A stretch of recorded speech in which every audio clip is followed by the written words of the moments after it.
This is LBC from Global, leading Britain's conversation with James O'Brien. It's 4 minutes after 10. Good morning. I hope you had a splendid weekend. I hope you remembered to put cream on. Goodness me. How long does it take you normally to wish that the weather was nicer and then start wishing that it would stop being quite so nice and return to slightly more manageable temperatures? What do you give yourself? 3 days, is it? 3.5? 2? An hour? Very wonderful, wonderful place. I moved to West London about 23 and a half years ago, actually. I can date it by my wedding day.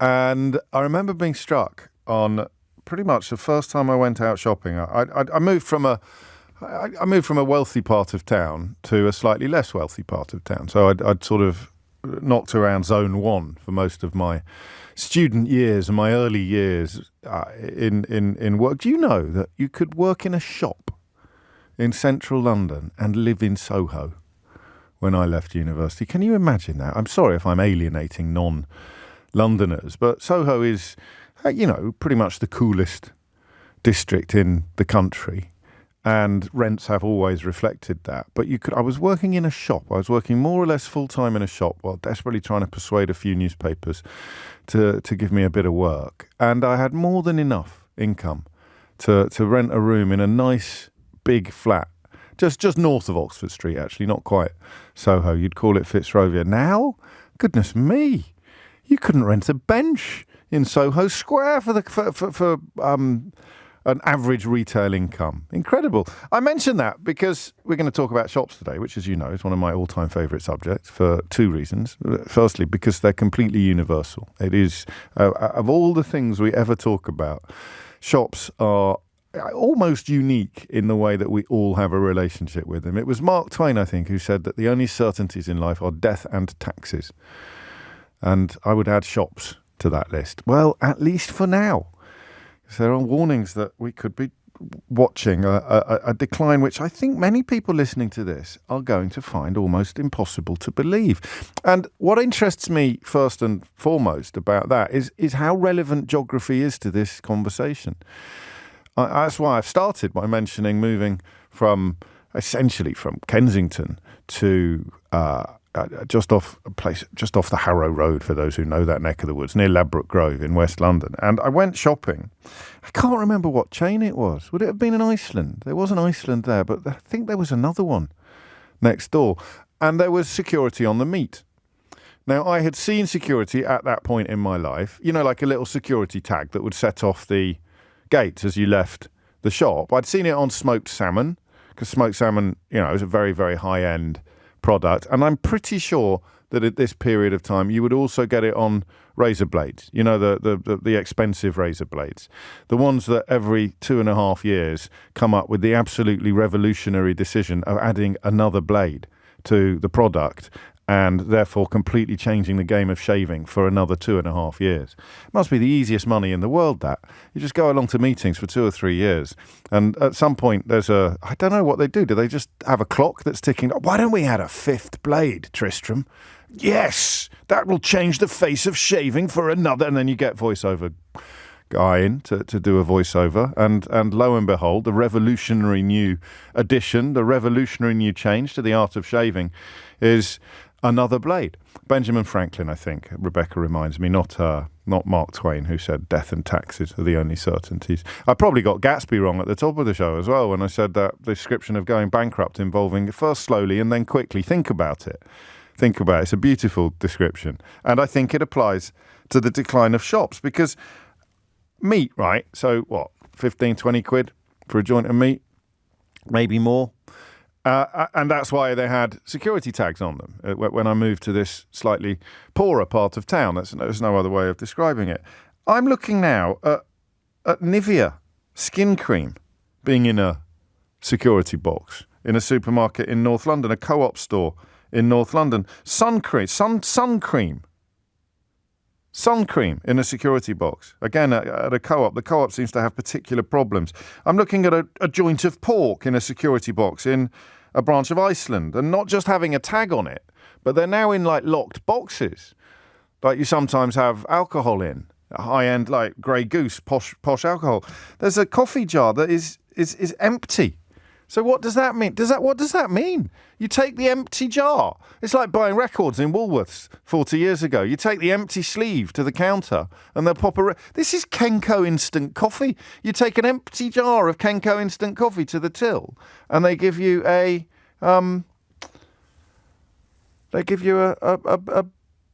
full one. It's quite breathtaking. It was Scott Fitzgerald, but it was in The Sun Also Rises, according to Robert in Lewisham. Thank you, Robert. I like to get that's both of my literary illusions this morning that were completely wrong. And it's only 10:10 on Monday morning. This is going to be quite the week. Also, the first complaint that's come in. I think I heard you do this topic. What's new? I'll tell you what's new, mate. They've got shampoo now in the security boxes, and you've got the head of John Lewis saying that we need a royal commission to save our high streets, warning that they're becoming a looting ground for criminal gangs. And that's what I mean about boiling a frog. It's one of those issues. 35% has gone up in the first 6 months of this year. That's theft and antisocial behaviour in the first half of this year alone. And that is a figure that should have everybody sort of choking on their muesli this morning, because that means that there is a very real sense that some shops now are, well, no-go zones. And that's a phrase that the co-op has even come close to using. Some communities could become no-go areas for shops. So some parts of the country are so riddled with retail crime that the companies involved are, well, pulling out. There's a massive Sainsbury's in South London that employees believe is closing in part because of the levels of theft that are now being endured, the levels of theft that are now being experienced. Industry research in the UK suggests that the majority of thefts committed against retail businesses are by repeat offenders. So it's almost become a habitual behaviour. And it's Hemingway, not Scott Fitzgerald. So there we go. We got all the way. We got all the way there. Wrong author, wrong book, but we got there in the end. That's because this is a community programme. It's a crowd-funded or a crowd-sourced effort every morning. I'm sure it was Fitzgerald. Anyway, 11 minutes after 10 is the time. And I think we should do this in two ways. I think that you should shock people listening who've got no idea what it's like. But the problem with that is that it's normal where you are. So it's 23 years since I was shocked in a shop. Since I actually picked up a leg of lamb and saw that it had a security tag on it and thought to myself, goodness me, that paints a fairly grim picture of our community, that they now have to have anti-theft technology on legs of lamb. The reason why you had them on smoked salmon and razor blades was because drug addicts could go in, nick it, and then sell it in the pub for, say, half of what the retail price was, and there'd always be a relatively ready market. You may even have been offered stuff like that, but I don't think anyone's ever offered you a bottle of skin lotion or a bottle of suntan cream for a knockdown price in the pub. So why is everything dishwasher tablets in security cases at a North London co-op? So I want to try to pin down how shocking everything is, if you see what I mean. And I don't do moral panics on this programme. I leave that to 99% of the UK media. But if the head of John Lewis is using phrases like looting ground and calling for a royal commission to save the high street, to save town centres, then that's not a moral panic. That's a proper panic. That's a genuine panic. You've got other issues as well facing shopkeepers. I was talking to a shopkeeper or a shop owner who's got a place in Primrose Hill where attempts to make everything very boulevardy and promenade, so post-COVID tables and chairs in the streets everywhere, means that people can't park, which means that a lot of the passing trade is disappearing. So they're really getting it from almost every angle. But we'll focus today on the theft, really, the comprehensive plan that the head of John Lewis, Dame Sharon White, is calling for to stop the rise in thefts from stores. And that's the second part of the question, really, is what on earth can we do about it? Ferrero Rocher in a security box, secured in a case. I genuinely couldn't believe my eyes this morning. And as you know, we talk about some of these issues quite often, quite regularly. Some of this stuff pops up on the programme. But I had absolutely no idea it had reached the point where skin cream and shampoo is getting the same treatment as, well, it used to be, as I say, legs of lamb and razor blades, honey, imported cheeses, steaks. Locking up products now is commonplace. And putting empty jars on the shelves so you can take it to the till and get it full up. Michelle says, let's talk about extortionate prices and then discuss who's robbing who. No, Michelle. I'm afraid it's obvious who's robbing who. You go into a shop and take something out of it without paying, you are the criminal, regardless of what the retail cost of the thing you're nicking may be. So, listen, two things, right? Number one, there will be people listening to this who, like me, are struggling to believe that things are as bad as they are being portrayed. So tell them what you've seen. All right? And especially if you work in retail. This notion of, what's the phrase she used? A looting ground. If you work in retail, you're going out. This is actually just real, James. Get with the programme. So call me on that, 0345 6060 973. And then I want to do the why of it. What happened to create the environment, to create the atmosphere in which this has become completely commonplace behaviour? I know the obvious answer is that if you're nicking less than 200 quid, the police are not going to pursue the case or even they're not even going to attend and prosecute reports of shoplifting if the value of items taken is below £200. But to be honest with you, I struggle to get my head around that as well. I struggle to get my head around the idea that decision was ever taken. I hope that doesn't sound naive. You'd have just thought that it's one of the 10 Commandments, isn't it? You'd have thought that among the things you take for granted are the fact that if people are nicking stuff from shops, they're going to get their collar felt. So how have we ended up in this situation, and what exactly is the situation? Have you got people, for example, and I hope not, but it seems to me perfectly plausible, that are sort of knocking on your door and asking what you want and then going out to nick it to order for a fraction of the price that you'd pay if you were doing it in shops? It's not just endemic. It seems almost to be habitual, as if it's become the new normal. And I would like, with your help, to get to... David's seen them on frozen chips. That's in Aston Clinton. I'm not sure where that is, actually. But imagine that. Security on a bag of chips, a bag of frozen chips. Something very, very odd has happened. And it's happened incrementally. It's happened as the old metaphor about a boiling frog happens. It's happened in tiny stages until you reach the point where profound change has been undertaken and we haven't properly clocked it because it's taken place in baby steps. If you were, go back to when you were, say, 20, 30 years ago, and you walked into a supermarket and there was security on soap, how would you respond to that? Well, exactly. That is what has happened in baby steps. I want to know what, and I want to know how. 0345 6060 973 is the number you need. And I guess we add on the end of that, as Sharon White calls for a royal commission, how do you save the high street? It's one of my favourite subjects, this, and you never get a definitive answer to it because nobody actually knows. Maybe you can't, but I want to begin with the crisis, the extent of it, and the roots of it.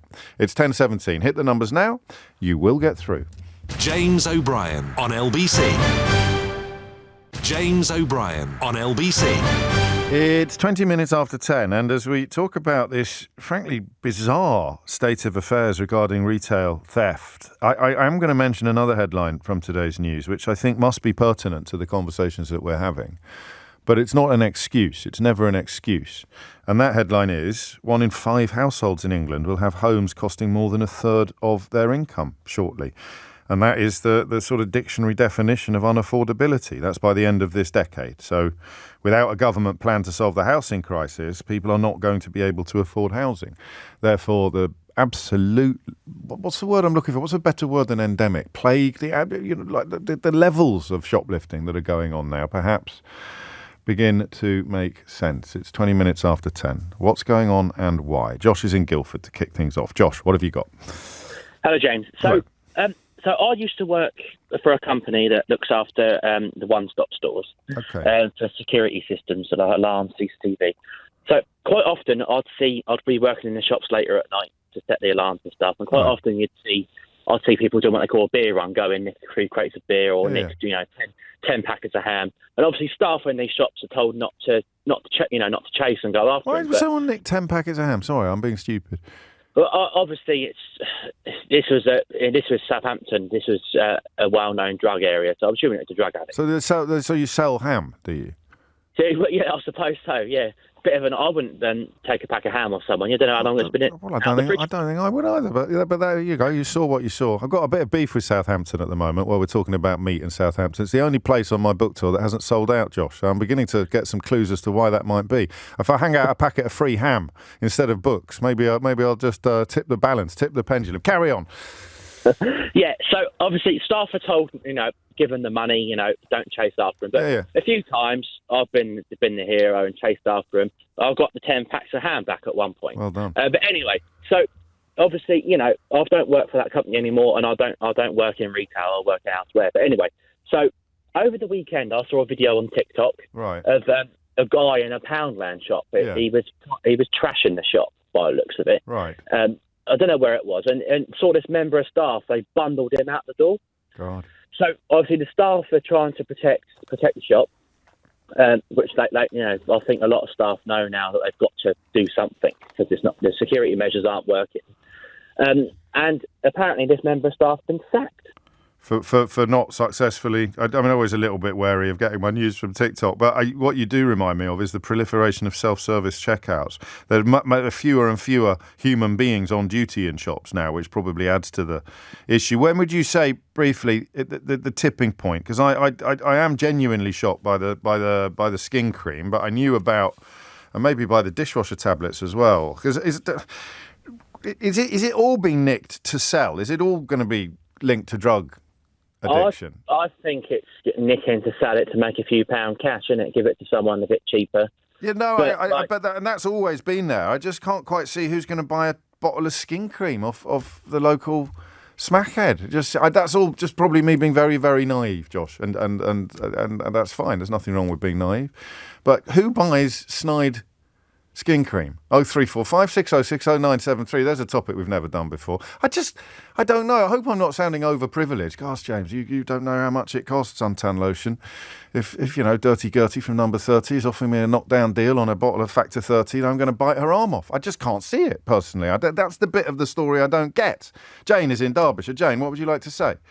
Well, James, you are very, very, very naive. Sorry to say. Very naive. I'm not very, very, very naive. I'm if I was very, very, very naive, I wouldn't believe that thieving was taking place at all. But I'm very naive. Go on. No, the facts are that 30, 40 years ago, when I grew up in a council estate in Cov, the scream used to go out for legs of lamb and packets of razor blades because they were luxuries. Sun cream isn't a luxury anymore. It's a bare essential we cannot afford anymore. What about instant coffee? Instant coffee? Instant coffee. Have you seen the price of instant coffee? It's insane. It's because people have got used. That's their lifestyle. I don't drink instant coffee, but their lifestyle is I sell it, and I sell it very, very cheap, but I don't buy it.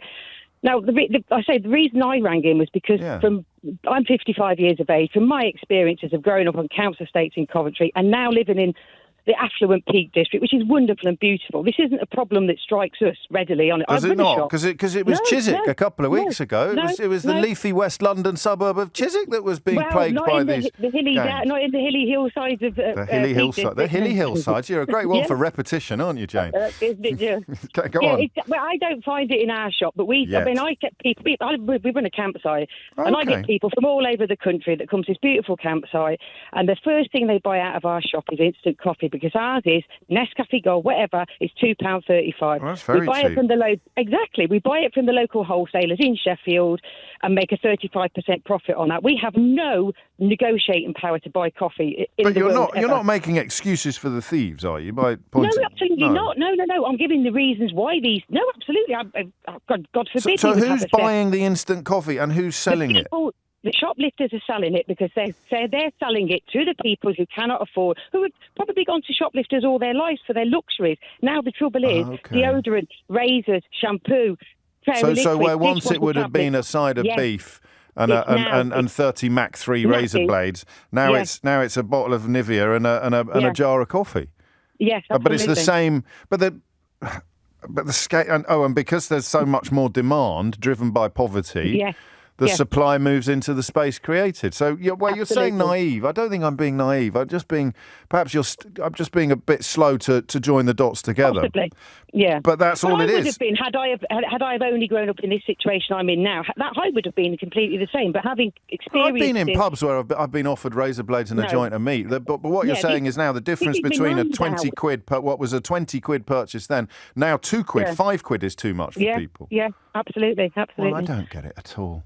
But see, this used to, where you say pub, that used to happen in my nan's house. Did it? Yeah, absolutely. So there'd be a local every other day. The shoplifters are in. A local geezer would take orders or come round with the ready stolen. Oh, they come round to order, and hit and miss, whatever they could get some days. But they always aim for the top of the market. They would never sell you a deodorant. You would need to buy a deodorant. You've got one. Yeah. And now it's but everything. Well, crikey, now. there it is. So, I mean, what's the answer then? How do you claw Deal back? with poverty. Yeah. Well, then we're in a bit of a situation, aren't we? Mm-hmm. Yeah. On this Deal with crime along the way. Stop the markets. But the way you're going to stop the market is to stop the poverty. Well, I'm glad you said that because it sounds very authentic. It is shocking, but it's also, I mean, politically quite loaded, of course. The idea that this is a consequence of austerity or inflation or all of the above, low wages, stagnation. Whew. You're right. Maybe I am very, very naive, but definitely not very, very, very naive. 10:27 is the time. Thank you, Jane. What's the name of your campsite? Sounds delightful. Laneside Caravan Park. It's in a little village called Hope, so I live in Hope all the time, which is lovely. I like that a lot. I live in a little village called Despair. Pierre is in Cheam. Pierre, what would you like to say? Oh, hi. Yeah, Hello. I hope you can hear me okay. I don't know if I've got an answer, but just a few thoughts. I mean,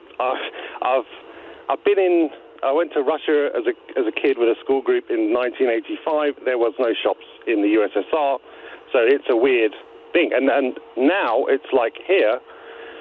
I think my main point was like, is the rise of the faceless corporation got anything to do with it? Do people when you nick, is there an element of it's a write-off for them? They're so big they won't even notice it. I think that might explain elements of it, but it doesn't explain the simple supply and demand scenario that we just heard about, does it?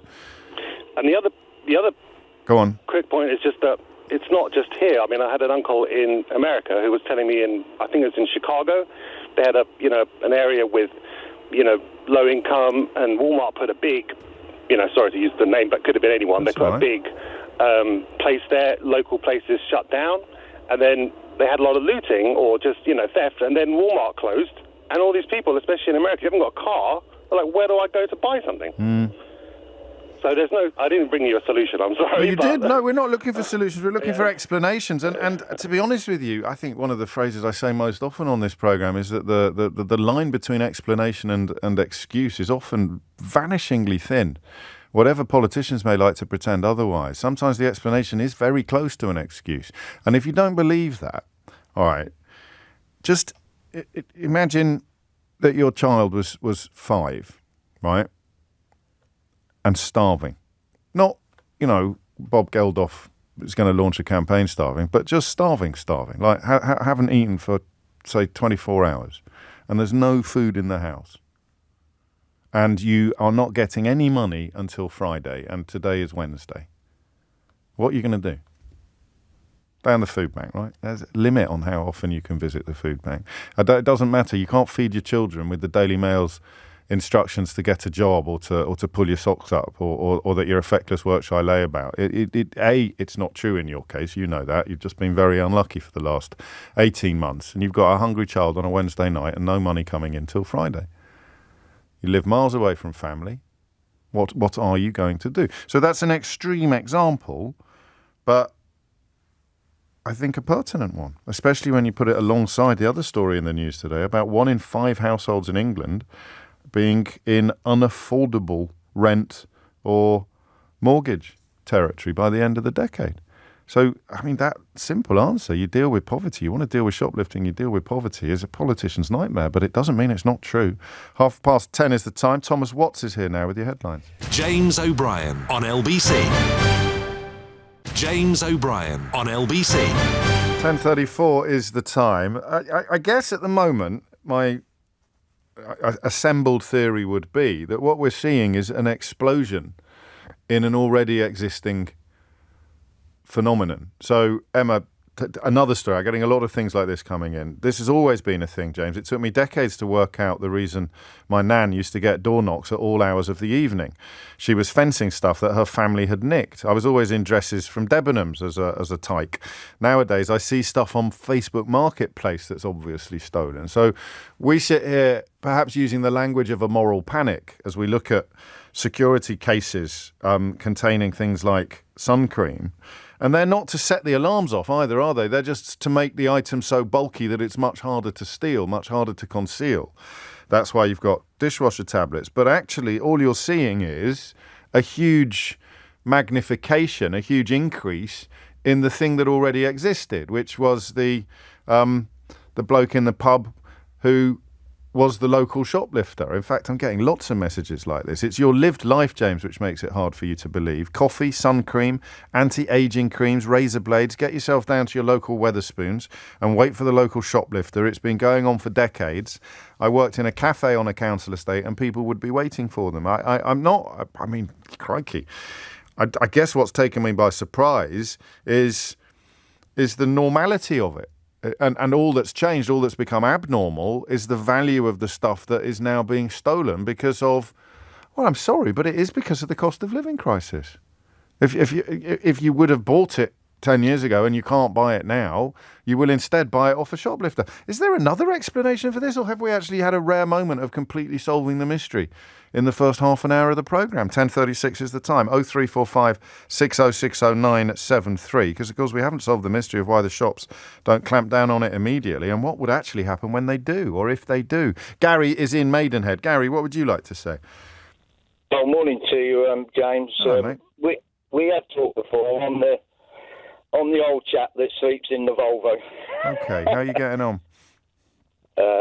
Up and down. Not looking forward to the winter. But, No. Okay, I'm sorry. But listen, a lot of your listeners are going to probably hate me for saying this, but I'm actually waiting for the shoplifter to bring me some stuff that I asked him to get. Can I ask what stuff you've got on order? Well, one of them is my doctor's surgery that's known me, different doctors, but I've been with them since I was 11. They've dropped me because I've got no fixed address. And I need naproxen. And the only way I can get it now, I asked this chap before, can you get me it? He says, yeah, I can get it. And he says he's got me 2 packs. I've had no medication for the last 4 weeks. What's it for? And the doctors say, because I've got no fixed address, we can't help you anymore. And I said, well, that's just... So I had a big argument with them.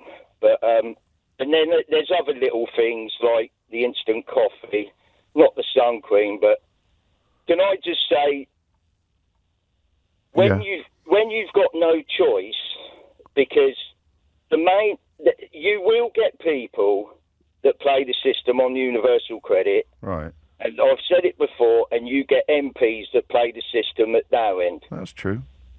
But universal credit, when I stopped work, and I went from $350 a week to £148 a month, less than 40 quid a week, yeah, you're going to end up homeless unless you've got savings. And I didn't have a lot in savings, but it was enough for me to pay for the car, and hopefully, and this was last August, and you can probably hear it in my voice, you know, it's taking its toll out on me. But I'm sorry to hear that, and I'm sorry to hear it in your voice. And you make a case for the inevitability of some of the stuff that we're hearing about. Can I pin down how much will you pay this fella when he turns up? Well, I'm on tick. Are you? Because that £5 a packet now. Is that if I could get them on prescription, yeah. I get free prescriptions, especially now I've turned 63. But you haven't got an address, so you can't get your free prescription. So you pay him £5 a packet, do you? Well, that's what I'm going to be. That's what he's told me, because he says he's got hold of them. And what is it in the shops? Do you know? I don't know, because I would normally...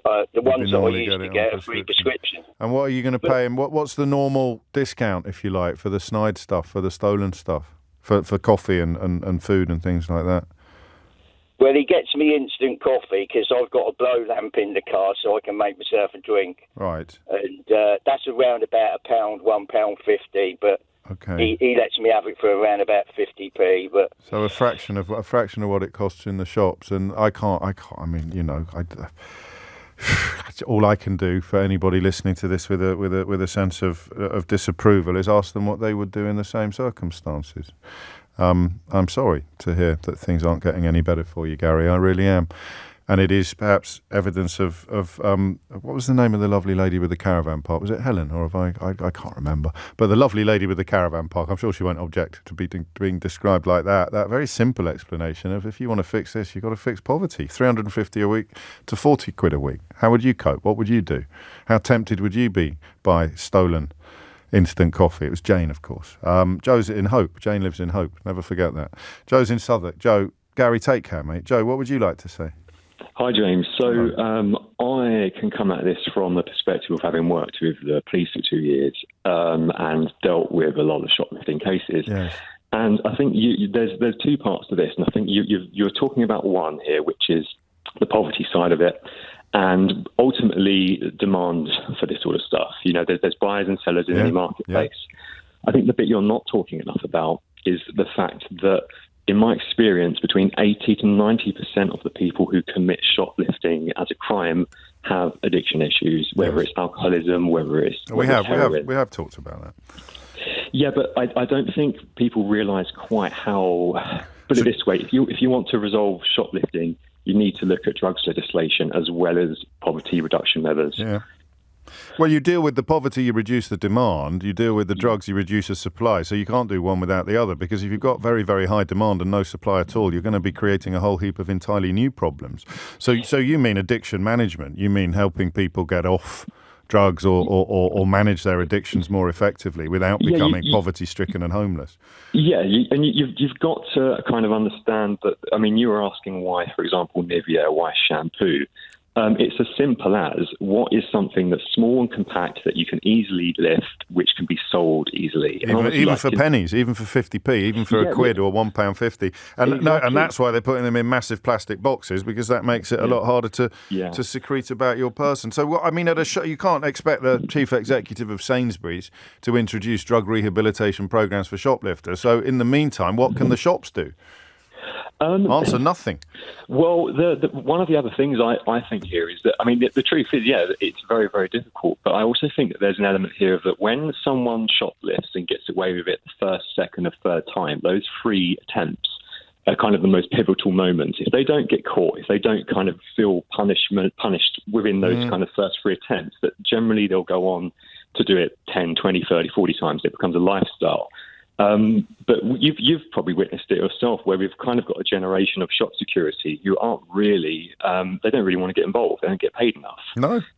They just, they're more just as a visual deterrent, but they let people walk out the door. Yeah, and obviously not a very good visual deterrent, given that the British Retail Consortium estimates there were 8 million incidents in the 12 months to March. That's the one bit that perhaps doesn't make sense, in that perhaps the profits that these companies make are so huge that they factor in the losses. I used to call it shrinkage when I worked in retail, but it reaches a point where you wonder how that logic is playing out. They'd rather absorb the costs of the shoplifting than pay the costs of stopping it, because they could stop it.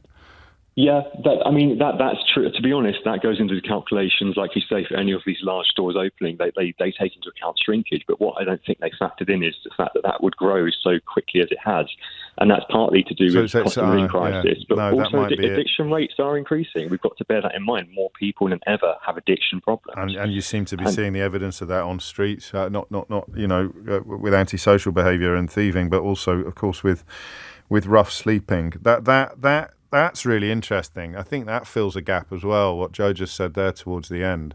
Because that figure that struck me this morning, the thing that made me think this is actually something we need to talk about again, is the 35% increase in just in the first 3 months, I think, of this year, or the first 6 months of this year. The increase in theft and antisocial behaviour in shops went up by 35%. So that's the difference between it being a manageable or even a managed loss, which gets written up in the accounts as shrinkage, and it becoming something that is pretty close to out of control. And then you have to ask yourself, what's changed in the first 6 months of this year compared to the first 6 months of last year, or the first 6 months of 2013? And the answer is going to be more and more people running out of money, more and more people turning to the local shoplifter. I am beginning to think, I didn't grow up in flipping sort of Brideshead Revisited, I didn't grow up at Chatsworth. I grew up on a very ordinary street in a very ordinary town called Kidderminster, but we didn't have the shoplifter coming around every Thursday afternoon asking what we wanted for our tea. But it turns out an awful lot of people do, and it is very much the experience now that you are seeing things on that or in that bag, that swag bag, that are what I would call and you would call pretty run-of-the-mill items as opposed to high-end luxury items. And I don't know where you go to buy. I mean, if you don't have a personal connection, you just sit waiting in a pub, or I go to a car boot sale. I don't know. I presume there must be a huge increase in the amount of people selling on the stolen goods as well. Well, there must be, because if the increase in stuff being stolen is rocketing, then the increase in stuff being sold that's stolen is rocketing, and that means that the increase in people buying stolen stuff. I wonder if you're prepared to ring me and tell me you can't quite believe that you've gone down this road. Poor old Gary was very much a victim of circumstances, although a couple of people are telling me that there are GP surgeries who will take on people of no fixed abode. It doesn't, of course, change his story about the one he was previously registered with, deciding to do away with his registration. But if you can't quite believe that you are now in the market for shoplifted goods, 0345 6060973 is the number you need. It's 10:46. James O'Brien on LBC. James O'Brien on LBC. 10:50 is the time, and you are listening to James O'Brien on LBC. A couple of stories this morning that caught my eye. One in the Observer yesterday, actually. It's been picked up by The Sun today, about plans to cut special educational needs projects by 20%, by a fifth, something that is, quite chilling in its potential impact. And another story about more than half of young people, or young workers, so people who've left full-time education, taking some form of sick leave in the past 6 months because of mental health problems. And seeing those two stories alongside each other reminded them of a letter I saw on social media last week, written by my friend and colleague Roman Kemp, which seeks to draw attention to the, I'd like to say the shortage, Roman, but I think I'm going to say the absence of proper care in the context of young people's mental health. Why did you write this letter, which is rather winningly addressed to dear government and all MPs? Yeah, firstly, thanks so much for letting me on the show. I know there's a lot of people that will be questioning as to why I'm on here, but it is that thing of, over the last kind of 3 years, it's just over 3 years now, you'll know that my tie, especially with mental health and specifically with things like suicide, has been very close, and it's something that I've had to look into for a long time. I made last year, a couple of years ago, so documentary came out, and pushed this whole kind of narrative. And where we left at last time was on this question of you need to talk more. It needs to be asking twice if you're okay. And what I've realised over the last couple of years is I watch those numbers, of how bad is it, how many people are out there asking for help with poor mental health. I was like, oh my God, these numbers are going up and up and up. And at one point I thought to myself, I was like, what I'm doing must be pointless then, because and what everyone else is doing, campaigning for people, get talking, do this type of stuff. But if you flip it on its head and you realise actually the numbers getting worse is a good thing, because it means that people are recognising it more. Yep. And what we're realising is that there's more reassurance that people are going, you know what, I am suffering and now I need help. But when you look into what help is available for people, it's near on impossible now to find any help when it comes to your own mental health, especially when it comes to young children. And there was a stat that I saw that was just strange. If anything, it's just strange. And it was the government had kind of agreed to put mental health support teams. Now, mental health support teams within a school do so much more. They can help teachers, they can help parents, they also help the pupils, when faced with a mental health crisis. And the government had said, you know what, we're going to put mental health support teams within schools, and our target is going to be 36%. of schools, which I find laughable. Like, do we know where they got that particular number from? I think it was it kind of grew because it grew to 36%. But I just find that just so strange because surely anything with a target should be 100%. That should be anything. So we've got 36% now. Our work here is done. 64% of schools haven't got any. And what that creates is a lottery. That's bizarre. But it creates a lottery of kids that are being forgotten about. You know what I mean? Over half the kids, over 60% of kids in the UK will find themselves without any support. And what I was asking for within this letter isn't necessarily money, isn't necessarily even action right now, and put these mental health support teams in there right now. I'm simply asking for that target to change from 36% to change to 100%. And I've even said I don't need a date on it. I just need that as a promise. Have you heard anything back yet? Do you know what? Not from current government, not yet. And you will hear this, and you'll see other politicians now, and probably other parties. And I kind of saw it over the weekend happen a little bit, and I felt like I had to address it. This letter that I have written is off my own back. Yes. This isn't. I haven't looked at someone else's. It's quite personal as well. You talk about your own experiences as a teenager. But I've seen some political parties out there see my letter and kind of attach me to their thing. And make no mistake, this isn't me saying, oh, I support this party, I support that party. This is me just talking to, as I say, the government and MPs. Just do it. Yes. Because it does, as you say, it send out a very, very strange message that we're aiming to help less than half or fewer than half of schools. There's two bits of the letter that hit me, Roman. The first one, you talk about being diagnosed with depression as a 15-year-old. I think that's incredibly helpful, putting it out there. Someone who, from the outside seems to have a fairly gilded existence. It's important for people to realise that none of this is rational. None of this follows any of the sort of rules that we might normally expect. And the second bit is that if a child walks into school with a broken ankle or a cut face or a physical issue, school is a place that can help them. But you walk in a state of depression or anxiety or even with suicidal ideation, then without having a mental health support team, it's possible that there's nowhere in the school for that child to turn. Well, also, it's that thing of, the fact that nowadays, if you are showing symptoms of poor mental health, or if you are experiencing suicidal ideation, you are on a waiting list that is above 8 months now. The only way that your child or more, exactly, or the only way that your child can be seen, and we're talking about children here, the only way your child can be seen as soon as possible is if they have already attempted to take their own life, which for a lot of parents out there is too late already. It's an utterly. I think that's such a terrifying criteria, such a terrifying statistic that you almost balk at it. Because I remember the first time I discovered it, I thought, it can't be true. Should call her. I thought, no, you've got that a bit wrong. You must have got your wires crossed. So we look into it, and there was one health trust at the time where it was a 14-month wait. It had been just breathtaking. And what happens in that 14 months? Absolutely everything gets exactly. worse. And don't get me wrong. With this letter, I've done the research. I've gone to CAMS. I've gone to NHS. I've gone to the schools, all of them, and it's very easy for something to be passed on. At first I thought, well, why don't we just put a lesson within schools, or why don't we just free up these waiting lists? Why don't we just put more money into it? And this is quite, it's quite honest in my opinion. I feel that anyone, like you or I, we are lost causes in this. The system is already too late for us. Sure. For us to be able to find that help. So what I'm asking for here is for that next generation to be able to have that support there for when they're growing up.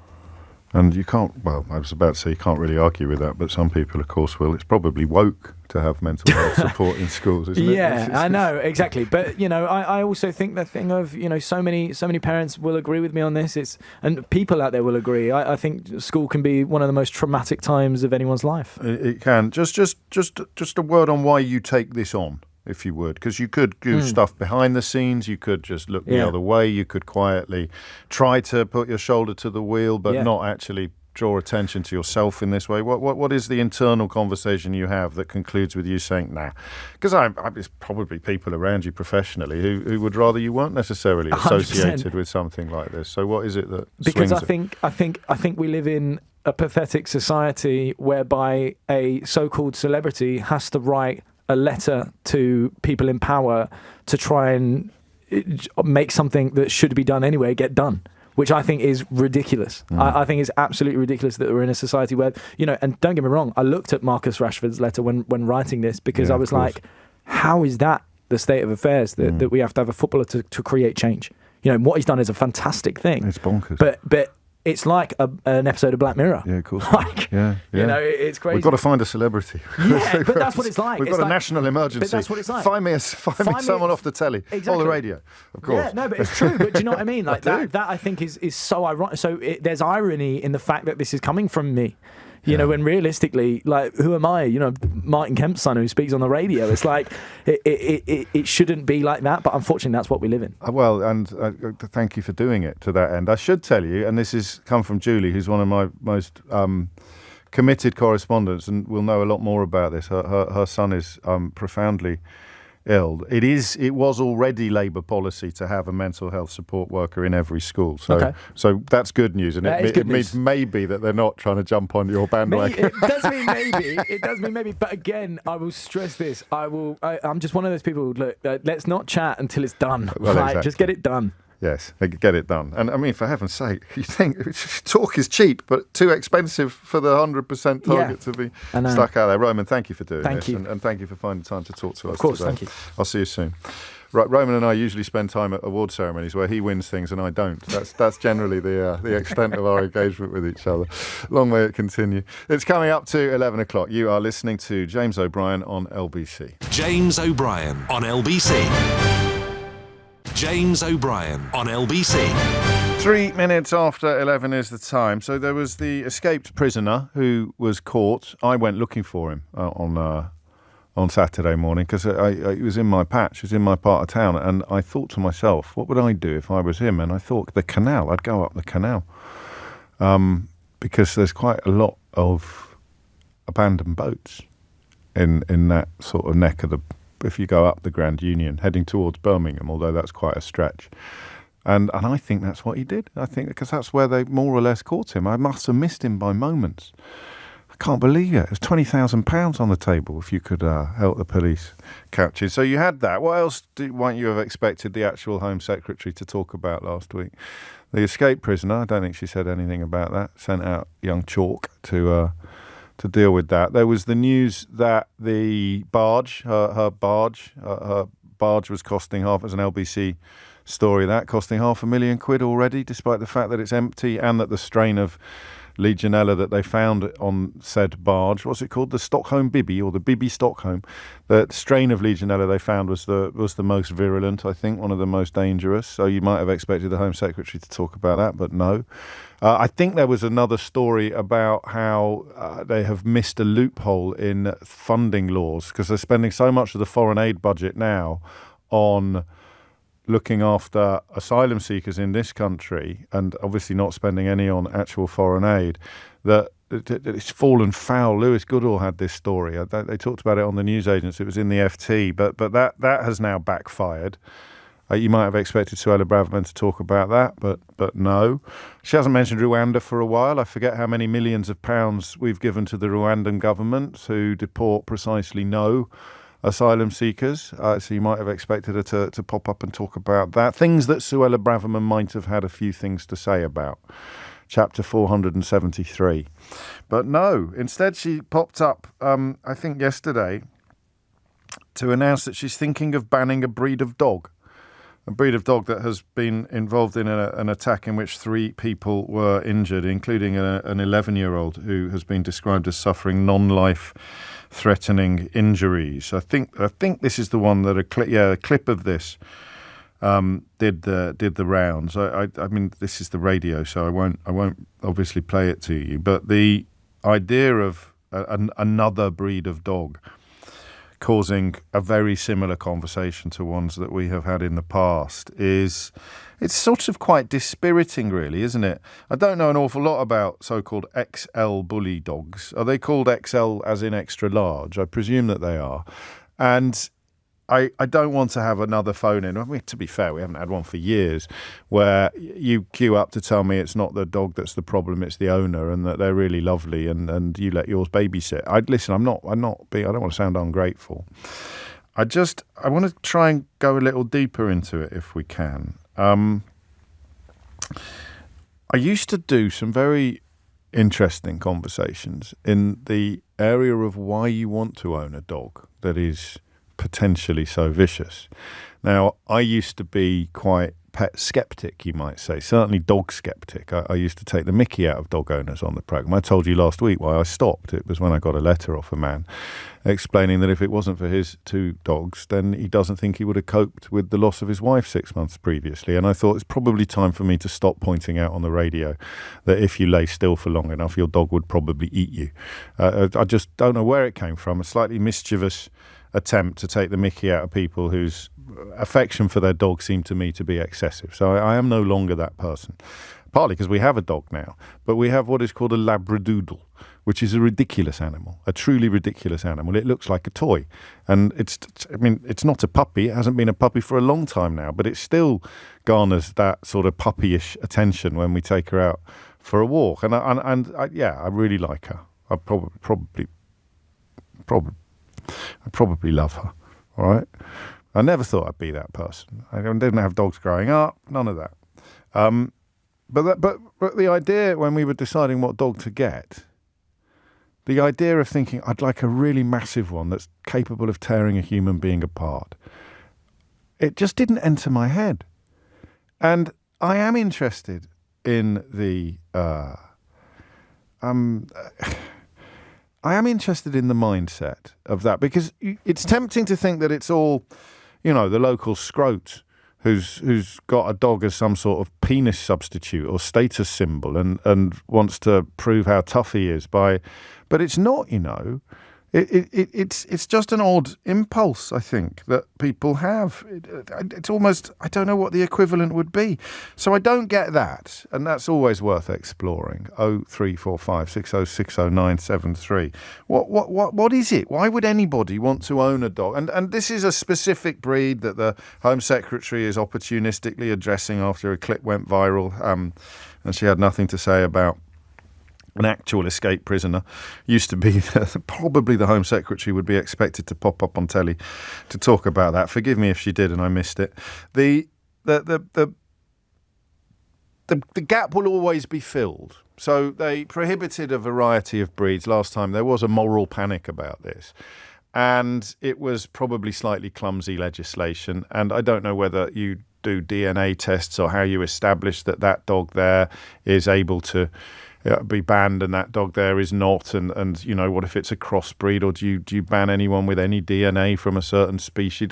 Do you see what I mean? Breed, not species. And I don't know what the law can do. So on the one hand, I'm interested in what is the difference between you and me. So when you were thinking of getting a dog, you thought, I want a massive one that can kill people. And I thought, I want a cute one that looks like a teddy bear. Is it possible that I am much more confident in my own masculinity than you are? 0345, I'm teasing slightly, but I mean, could it be that, do you think? 0345 6060973. I am confident that I could dismantle any human with my bare hands. I don't need a violent, I'm obviously not, I'm a massive wuss, but I don't have any worries on that score. I don't have any insecurities that would be addressed in any way by me having an enormous dog that's capable of killing people.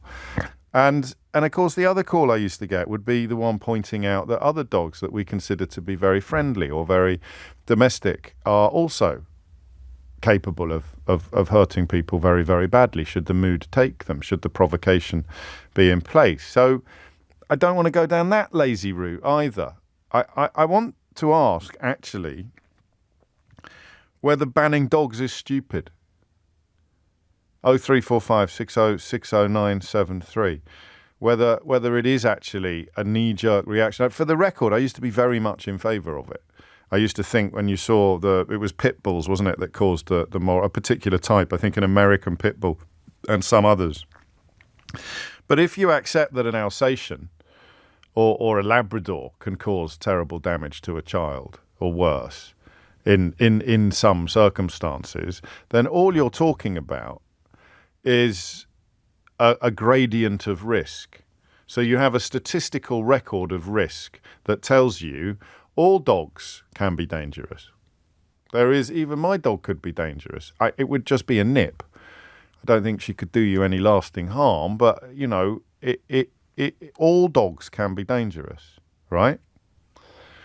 So you've got a gradient of risk, statistically plotted to show that this dog is more likely than that dog to go rogue or to attack a human. But every dog is capable of attacking a human. And then you've got another gradient of power and heft. So if you got attacked by my dog, you'd come away grazed. If you got attacked by that dog over there, which has never harmed a fly in its life, but for some reason had a rush of blood to the thread last Tuesday and went after your Auntie Doris, it could have taken Auntie Doris's arm off. So you've got two gradients. You've got a gradient of risk and you've got a gradient of power. And the idea that you have legislation based on sticking a pin in both of those gradients just seems to me to be, at 12 minutes after 11 this morning, it seems to me to be a slightly more silly proposition, or potentially silly proposition, than I've always seen it as in the past. I often quote a rather splendid book called How Not to Be Wrong, The Art of Changing Your Mind, which opens with the line, there is no point having a mind if you never change it. And I think of all the subjects I enjoy revisiting, the ones where I was most certain of my previous position are probably my favourite. So I used to get right on my high horse about this. And I still might. But right now, probably because I hold Suella Braverman in such low regard. I think she's such an awful politician, such an unspeakable human being, so vile and so callous and so cruel, so performatively obnoxious, that if she's doing something, I think it's almost certainly the wrong thing. Now, luckily, Ian Duncan Smith is in the news today, being right about China. So what Ian Duncan Smith reminds us of is the fact that even a stopped clock is right twice a day. So I agree with Ian Duncan Smith about China, even though I think he's been wrong about absolutely everything else ever, frankly. And possibly Suella Braverman is right about this. She's having a touch of the Duncan Smiths, and she's happened to be accidentally right about this, despite the fact that she's categorically and quite egregiously wrong about almost everything else. But then I started thinking about these graphs. No one had ever explained it to me like that before. I don't know where the thought came from. But you've got 100 dogs, 100 different breeds of dog, and they're plotted on a graph going upwards in terms of risk, with risk of that dog attacking being the 100th dog is the one most likely to attack a human being. And then you've got the same 100 dogs on a plot of heft and power or weight or aggression. I don't know if that is helpful. And the 100th dog there is the one that is most violent, most vicious. Obviously, if it's a tiny little Labradoodle that attacks its own shadow, it's not that bad. Even though it's the most violent dog, it's got no power. But how feasible, and everyone that rings into this programme today is going to know more about dogs than I do, I think. Because I wonder genuinely now how feasible it is to ban breeds of dogs. Feasible stroke wise, 0345 6060 973 is the number that you need. Okay? It's 11:15. James O'Brien on LBC. James O'Brien on LBC. 17 minutes after 11 is the time. And I'm just wondering, frankly, for the very first time, I hope I don't owe you an apology if you rang in about this a few years ago and got your head bitten off, whether or not banning breeds of dogs is the wrong response to stories, tragic stories of dogs attacking and in some cases, of course, killing humans. Because, well, I've explained why. And I am going to refer back, I suspect, to the notion of two graphs. One plotting the likelihood of a dog attacking a human, or another dog, actually. Richard, who's a listener to the programme, has just sent me a terrible account from the Daily Record of what happened to him when his dog was attacked. His little King Charles was attacked by two other dogs and killed. The owner of the dogs received the punishment, but the dogs are still around. They've been ordered to be kept muzzled and on a lead for the rest of their lives when they are outside. But they killed a pensioner's beloved King Charles Spaniel. And I think the pensioner concerned is Richard, who's just texted me the story, but says he's still terrified of big dogs. And his son-in-law, Richard's the son-in-law of the pensioner who owned the dog, and still can't really bring himself to talk about it, which I completely understand. So how there he is. They don't need to keep repeating the question. It's pretty straightforward. How mad is it to think, or how feasible, how wise is it to think that you can ban certain breeds of dogs when perhaps the answer is making owning any dog a little bit more rigorous? James is in Camberley. James, what made you pick up the phone? Well, I've grown up around dogs all my life. Yeah. But, my niece last year has just caught an XL. It's about 6 months old now, Right. and believe me, it's massive. If it attacked you, you're not stopping it. No way. Is it a new thing? Why haven't we heard about them before? Well, I mean, not before, but last time we talked. Because they banned the last the last lot of dogs. They're just going to keep mixing dogs to get a big dog. So what is this a mix of? Do we know? It's a mix of the one that was banned last time and a staff. That's what it is. But how is it so much big? So we've got American Pit Bulls, Japanese Tosas, Doga Argentinos, and Fila Brasileiros that are banned. Yeah. There's some... What? It's an American Pit Bull staff. That's what it is. Right. So, I mean, it's just a... Why is it so much bigger than both American... I don't understand what they're doing. They must be pumping something into them. But they can't be pumping stuff into them. You know what I mean. They're massive. When I say this dog is 6 months old, yeah, I'll visit. She's in a flat, right? Yeah, on the 6th floor. She's got 4 kids. I've said they're all sharing in this flat. Right. I said if one of the kids falls over in the flat, imagine the dog's not been out for a couple of hours. It's boiling hot. Yeah, the dog's laying about on the floor. Yeah. Kid trips over the dog. The dog turns on the kid. Stop it! I know. I said you're not stopping it. You're not stopping it. I told her. I said to her. Or in the lift. You're in the lift. The dog gets uncomfortable. It's all it takes. I've been around dogs. I've been bitten by a dog myself. 70% of... I didn't know that. The 70% of... is it attacks or deaths are the same? All dog-related deaths. It's the American Bully has been responsible for more than 70% of all 100%. dog-related deaths in the UK since 2021. So if she was here and I said, why do you want that dog? Why didn't you get a nice little poodle? What would she say? Because it's a statement. It's a statement. What's it saying? It's saying, you can't come near me, I've got a big dog. I've got a dog that will have you if you come near me. It's also saying I don't really care much about my children's safety. They don't care. If John gets a dog, then Bill wants the dog. It's just it's an accessory, basically. These drug dealers and all that, I'm not saying she's a drug dealer, but I'm just saying these drug dealers and things like that, if they've got one of them in their house, the police are more, they're not going to break the door down so quick. Give them a chance to get rid of stuff and stuff. And when you made the point about her children, what was her response? Oh, he's lovely. Look at him. He's laying all over him now and all that. And I said, but if he turns, you're never going to stop that dog. So we're going to. So I'm just going back to my graphs then, James. You're going to ban all dogs of a certain size, then, are you? Look, I work in social housing. Right. I visit a lot of properties, a lot of flats, and I believe. If I was in charge of this country, I would say no one in a flat can have a dog over a certain size. It has to be a toy dog. But people in a big house can. Well, not so much these heavy dogs. Not so much these ones. They've got to be well. They've got to be well trained. Yeah, but that doesn't matter. That doesn't matter, does it? You sound like your niece now. No. I'm not saying that. I'm not saying that.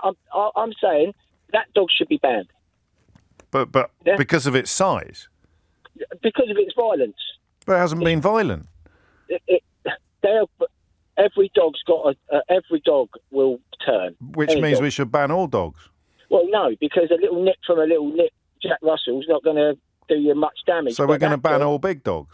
I'm kind of playing with you because I do think that it's. I know what you're saying. Yeah. I know what you're saying. It's very controversial, but you've got to get to the root of it, and it's America is the root of it. No, I was once in favour. When they banned these 4, I was all for it. But the more I think about it, the more you're just pressing pause until something new comes along, and then you ban that as well, and you wait 6 months and something new comes along, and you wait a year and something new comes. So banning them, I don't know what the answer is. It could be one of those. Maybe there's no answer. Maybe there's no. You've got to legislate. Go on. Weight and style of a dog. Weight and style of a dog. Legislate that dog cannot be one in a flat. You're never going to get that by. You're never going to get that by. It's got to happen. It's got to happen. We're just going to carry on down the same road. got to stop copying America. I was in a flat in Knightsbridge not long ago. It's the size of 2 football pitches. Wow, but you haven't got outside space, have you? Well, they have actually, but I'm being a bit unhelpful. I know what you mean. So a relationship. So we got licenses. You get a dog. Bring back dog licenses, and one of the things they check is the amount of square footage that you have compared to the size of your dog. I mean, it makes sense. It makes as much sense as the sort of knee-jerk reaction that Suella Braverman is talking about, but I can't quite see it landing. And there it is. I mean, it's a status symbol. That's where I do sound. That's 2 topics today where I sound a little bit, I don't know what the word is. Sheltered, is that the correct word? Did you know no one has offered me a packet of sun cream in my local hostelry anytime soon? Good Lord, what a strange phenomenon. And similarly, I'm trying to think who's got the biggest dog out of people I know. See, I got friends that go hunting. Not fox hunting, but, grouse bird shooting and stuff. I don't like all of that, but their dogs are incredibly well trained, but they're still quite big dogs. Soft mouths. They train them to pick up the bird. And so I can't quite see this anymore. I used to think it was pretty straightforward. Martin's in St Asaph in North Wales. Martin, what would you like to say? Hi, James. Hello, I was going to just tell you about something that happened to us. Go on. Our family dog attacked our daughter a couple of years ago now. My daughter was about 5. Right. The dog was what I would describe as great with kids. Docile, nice. It's a Staffy Whippet cross. Right. But I don't like to sort of jump to conclusions based on that, really. No. But what happened? The dog was sat next to me on the sofa at home, which could have been part of the problem. Right. And my daughter approached the dog as she does all the time to give it a cuddle, and she sort of made a high-pitched noise. The dog's name is Rio. She sort of went to the dog and went, Rio, and approached her face. And it wasn't, sometimes kids are clumsy. They accidentally, step on the dog's toe or punch it in the eye. So do adults. It wasn't that. This dog launched into an attack, No. snarling, baring teeth, bit her in the face, and got a tooth went through her top lip, another tooth went through her bottom lip, but it wasn't a snap. It was a sustained Grind. attack. It was awful. We sat there. I was stunned. My head could not compute what I was seeing. Yeah. Because it's the family dog. It's little Rio, sweet little Rio. I've seen my daughter, her friends had played with the dog. They dress the dog up. They give it treats. They play puppies with the dog. But now it's it could have ripped her face off. And what I took from this is I think you mentioned it earlier. Any dog can be triggered, right? And I don't care how much you trust that dog, right? How. But this is the trade-off, isn't it? This is the sort of cost-benefit ratio. No one's going to ring up today and say we need to ban all dogs. No. And therefore, we still got the dog. We still got the dog. You kept the dog. We kept the dog, which when that's going to surprise a lot of people. That's going to surprise a lot of people. I mean, I lost a little bit of love for that dog that day. Do you know what I mean? I can't look at the dog the same way, really. But my daughter forgave the dog straight away, which taught me a lesson in. I don't know what the lesson is, but it taught me something that perhaps we forgive the dog. I mean, we've changed a lot of things now. The dog is not allowed on the sofa. Oh, okay. Until after my daughter's gone to bed. I'm not going to lie to you, mate. I'm pretty shocked. I'm pretty shocked by that. I'm just imagining because I've got daughters as well, and I think if a big dog went for my daughter, that's sayonara. But I think there's no more chance of the dog attacking my child again because it's already done it. I think the chance is the same whether it's done it or not already.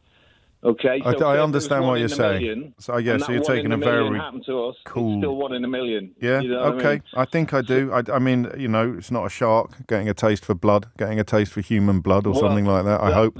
That's what the police receptionist said to me. Is it? Oh, once they've had a taste for blood, mate. Oh, which I think is. Did it not give you pause? Pardon the pun. Well, you know what, though? You know what I think could happen here is I think you could assess each breed on risk and severity. Okay? But then you get a crossbreed like yours, and you're ducking. Yeah, true. But you could sort of say certain breeds must be muzzled in public, right? Yeah. That, I think, is easy to police. You don't muzzle yours at home. Not anymore. We did for a while, but now the dog's ill. It's got a spine problem. It's right. we make we manage the behaviour differently now, and I spoke to the vet about what could have caused it, what could have triggered it. So no, you haven't been irresponsible then. You've made a decision that many people listening will struggle with, but you haven't entered into it casually or blindly, and I guess there's also a sense that your daughter wouldn't want to be responsible for the disappearance or even the death of the family pet. Crikey, I was not expecting that. That was a twist in the tale, wasn't it? But I'm glad it wasn't worse, frankly, and that she's recovered. It's coming up to past. So there it is, you see. Great calls there, covering a couple of angles, highlighting the heart of my thesis. I've never had a thesis before on the question of dangerous dogs. I've always been a little bit knee-jerk. Ban them! And yet, you ban them all. No one's in favour of that. Don't even ring me to pretend that you're in favour of that, just to get your face on the radio. No one is in favour of banning all dogs, including my little teddy bear. Or you ban no dogs, right? Which seems at first glance to be ridiculous. Then you speak to someone like Martin, who has experience of the worst nightmare, or a step towards the worst nightmare of a family dog scenario, but kept the dog. So we're not going to ban all dogs, ban no dogs, or ban some dogs. And then how do you decide which dogs get banned? Oh, well, this one here is particularly... But that's what they said about the last lot. The last 4. An XL. A lot of people talking about sofas. Never let dogs on sofas, apparently. I'm just passing that on. I'm just a messenger. I don't know. Our dog sits on a sofa, so it's like a cushion. 11:30 is the time. You're listening to James O'Brien on LBC. Thomas Watts is here now with your headlines. James O'Brien on LBC. James O'Brien on LBC. 11:34 is the time. You're listening to James O'Brien on LBC. So I've got 2 graphs, one of which tracks the potential violence of an animal. So I can tell you that over 70% of deaths caused by dogs in the UK since 2021 have been caused by the same breed of dog. It's called an American Bully, which is just a sort of turbocharged, larger version of the American Bulldog, bred for size. So you get 2 particularly big examples of it and breed from them, and then ideally, this is what you're after, all the puppies will be bigger than average, and so it continues. And the other graph has got size, heft, power, damage. If it's like top trumps, it would be a score. I don't know if you ever played top trumps, but you could have top trumps of tanks, military vehicles, and it would be speed. So the ones that had the biggest firepower were sometimes slowest. So you just would choose a category and then say firepower 80% and hope that your mate had got a nippy vehicle that didn't have big firepower, and you'd nick his card, you'd win his card. So if we were playing top trumps with dangerous dogs, I've only got 2 categories. One is damage potential damage done by dog, which is going to be linked to size, teeth, weight, and the other one is simply the breed. And what how do you decide which ones you're going to get rid of? 0345 6060 973. Sophie's in Manor Park. Sophie, what would you like to say? Hello, James. Hello. I've got 3 dogs. I've got a Chihuahua. Yeah. 3. I've got a Chihuahua, and I'd say he was the worst. And I've got a Bull Mastiff half staff and an XL Bully part Shar Pei. Okay? Right. And I truly believe that it is about how you train your dog, how you let your dog live around you. And basically, I just don't believe that a dog should be put down for his size. I understand about the strength of these dogs and... Why don't you have 3 Chihuahuas? Oh no, the Chihuahua is the worst. Yeah, I know, but if the Chihuahua turns on you, you're barely going to notice. Yeah, that's what you think, but like some of my friends, I can understand where the jaw is going to be locking on and things like that. Yeah. But at the end of the day, I do truly believe that you can have dogs around, whatever the breed is, and it is about you as the owner. It really is. Look, your last caller, not saying it was a terrible thing that happened. Like, he turned around and said that his older children or the oldest ones dressed up the dog, and that was fine. And the dog never reacted. And yet when the younger sibling went in and tried to come up to the dog actually bit her. Now, for me, like, with my children and everything, if it's a hot day and whatever, leave the dog alone. You just put certain boundaries in place. Also, yeah, but you're talking about your dogs. What about the dogs that are not with responsible owners but are lethal? Absolutely. Yeah, but what do we do about them? Exactly. Hey? And this is the problem. I can't say. I ask you a question. You can't answer it by saying exactly. No, James, let me finish. Carry on. My 3 dogs weren't bought. I never bought my dogs from a shop or anything. No. I got my dogs from people that, the XL Bully part Shar-Pei was because it wasn't being treated right in a home. No, okay. The same with the bull. You see where I'm coming from? Well, so these dogs are actually These dogs are out here with irresponsible breeders, and then they go to irresponsible owners. You know, some people are just selling these dogs, whatever it could be, an XL Bully or a How Stag, big is the XL Bully cross? He's about the size of, well, if you think of a Shar-Pei. I don't know what a Shar-Pei is. Let me look it up. You keep talking. They're quite cute. But basically, they're quite big as well. But he's about the same size as my bull mastiff part Stag. And if you look at the size... Give me another example. What's the size of a small donkey?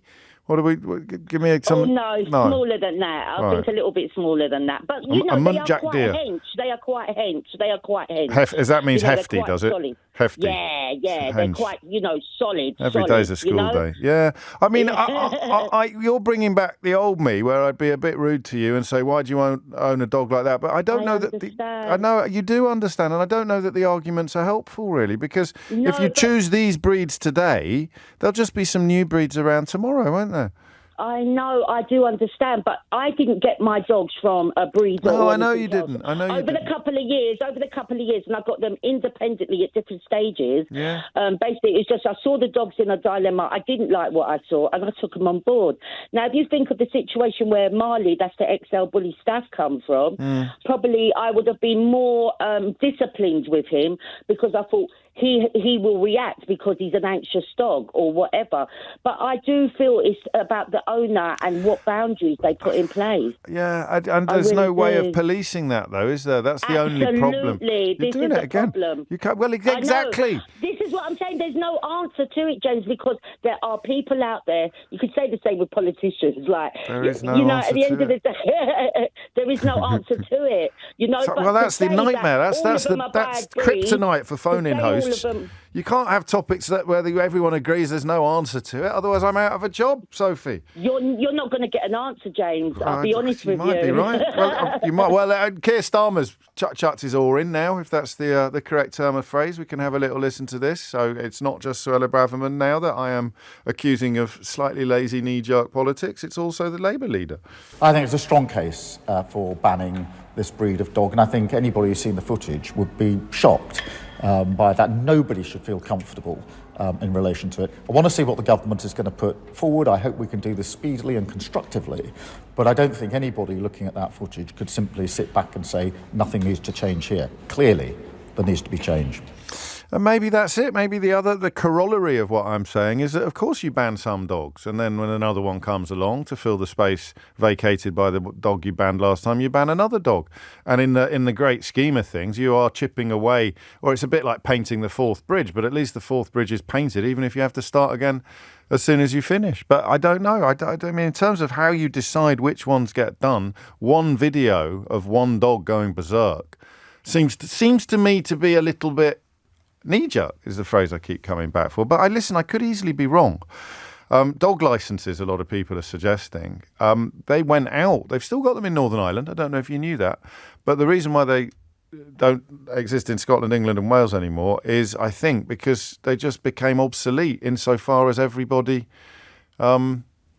so many people ignored the requirement to have a dog licence that it almost became pointless having a dog licence. But that doesn't mean you couldn't bring it back and just be a heck of a lot more robust about it. Georgina is in the Lake District. Georgina, what would you like to say? I'm kind of in agreement with the last lady. I do think you have to look at the other end of the lead. No, I know that. I know. Sorry, I shouldn't interrupt you quite so immediately, but I get that. But it doesn't solve the problem, does it, of a dog going? No. So, in my opinion, yes. Moving forward, yes, what should be done is dog licensing. But in order to obtain a dog license, you have to go through a series of practice, almost like a driving license. So you would have to take courses and educate yourself on how to look after a dog. And I think this is the biggest problem. When you have a dog, a lot of people get these dogs and try and scoop them up and carry them there like they're babies. But you need to understand the dog mentality, the way a dog thinks.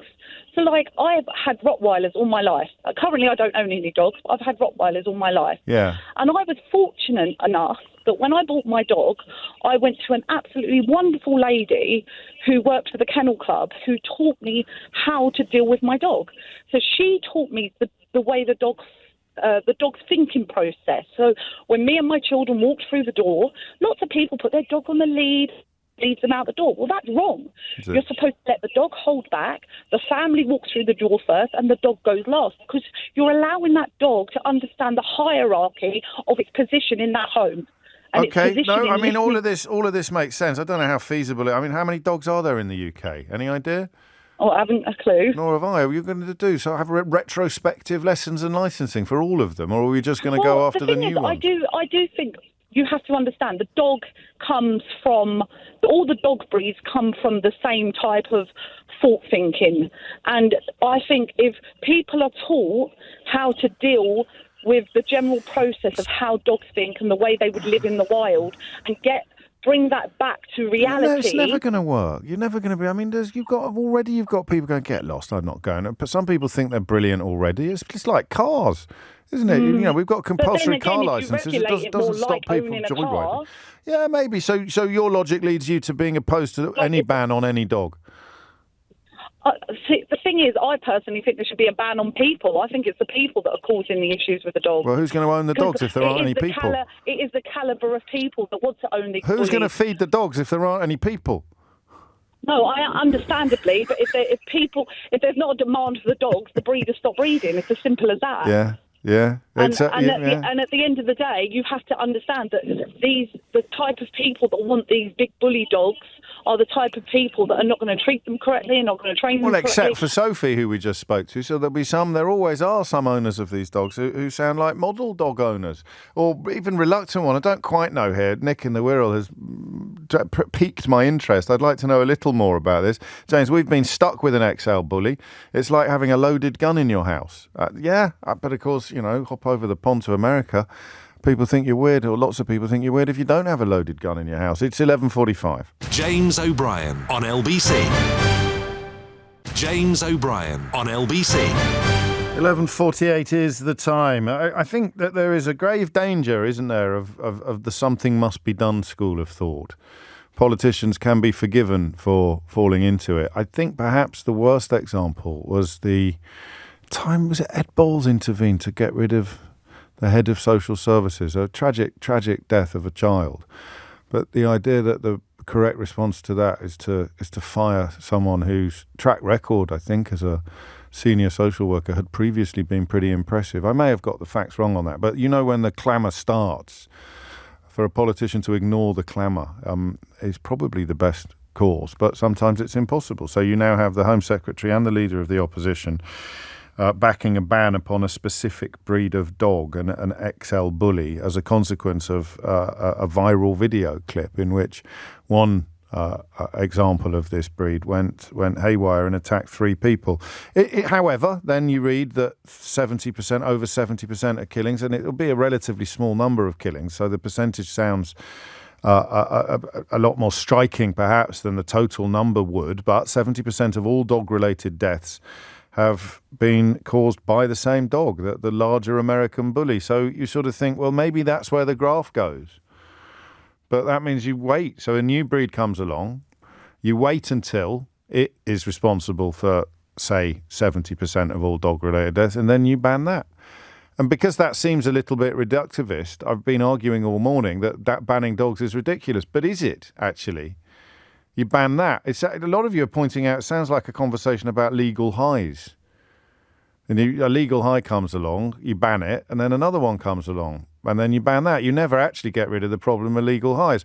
But by doing this with dogs, don't you reduce the likelihood of another dog attack until the new one has come along to replace the old one? So you have little windows where the statistics come down, and you could make quite a strong case, pragmatically, for that being good policy making. So I wonder whether some of this conversation sees us letting the perfect be the enemy of the good. It's 10 to 12. Wendy's in Lewisham. Wendy, what would you like to say? Hi, James. Hello. I don't think there's enough time for us to cover this properly. I'm a behaviorist, and this is what I've been focusing on for some while now. It's a huge problem. Huge problem. Banning, What is you're specifically? Right. What's a huge problem specifically? Okay. It is a social problem. Yeah. Banning the breed is not going to solve the problem. Will it help? We would hope so. Yes. We would hope so. We would hope that law enforcement would take a little bit more interest, okay? Yes. But the problem is a social economic problem, and also law enforcement need to be educated. They need to be educated and trained in order to deal with this. And let me tell you, my friend, this is a huge problem. I've seen these dogs in action. They're extremely powerful. Now, you're right. You know, all dogs are capable of damage. Okay, I've seen a golden retriever nearly take the arm off of a woman. Yes. Okay, so but that's listen, my graph again, isn't it? So that's percentages. That's likelihood. So golden retrievers are, in newspaper terms, we say man bites dog is news, but dog bites man is not news. Golden retriever attacks human is newsworthy. XL bully attacks human is considerably less newsworthy. It happens a lot more in percentage terms. Yeah. Well, I mean, listen, honestly, I could spend hours talking with you, and I'd love to. I want to help. Right. But like I said, this is not a straightforward issue. This is not a black and white issue. Feel free to make a substantive contribution instead of telling us what an enormous issue it is and how hard it is to make substantive contributions.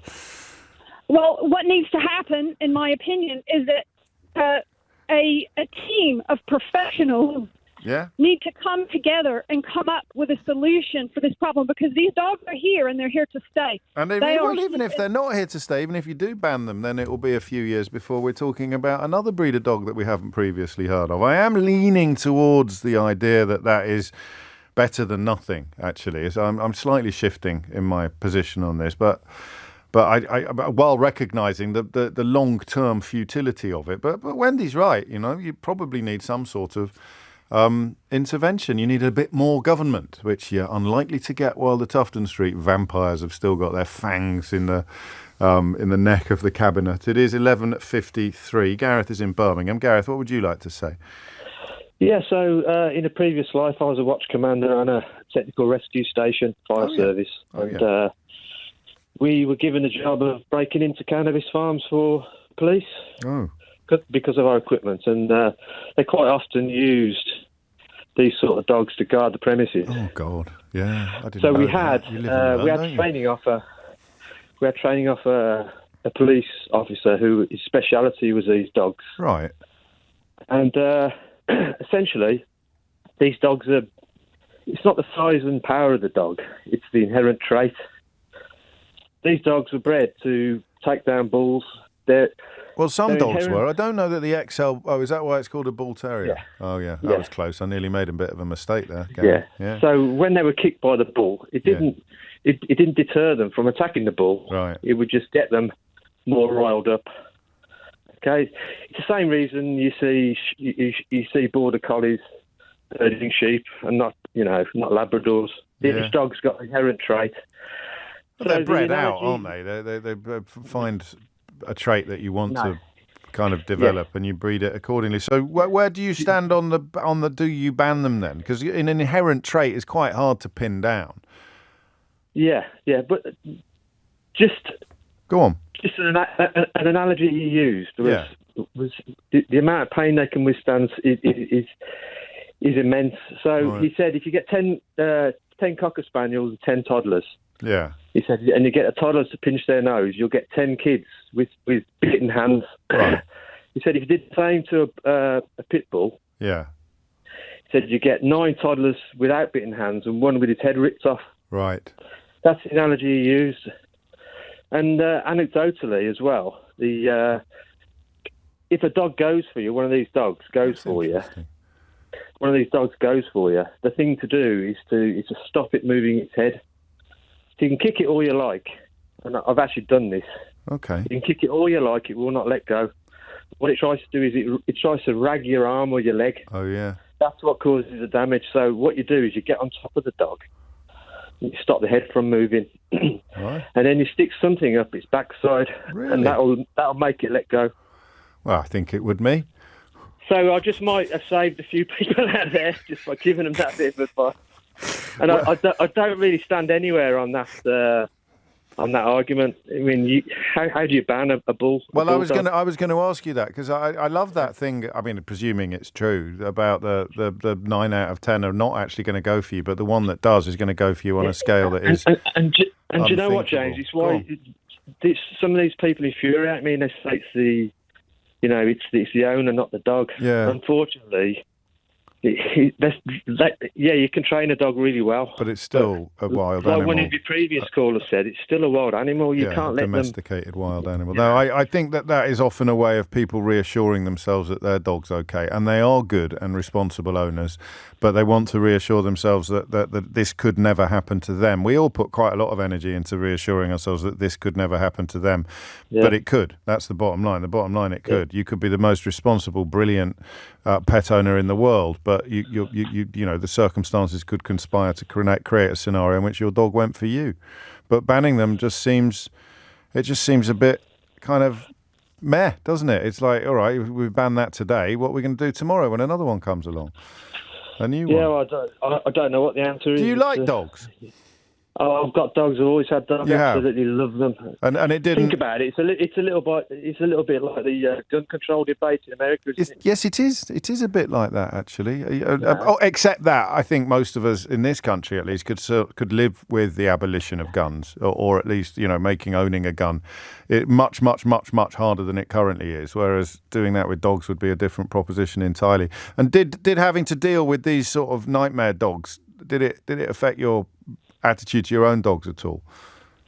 Yeah, so I've got an Irish Terrier, and he's well capable of hurting somebody. But I just don't let it anywhere near a kid. No, there is that. They weren't bred to attack Irish. They weren't bred to attack Irish people, were they?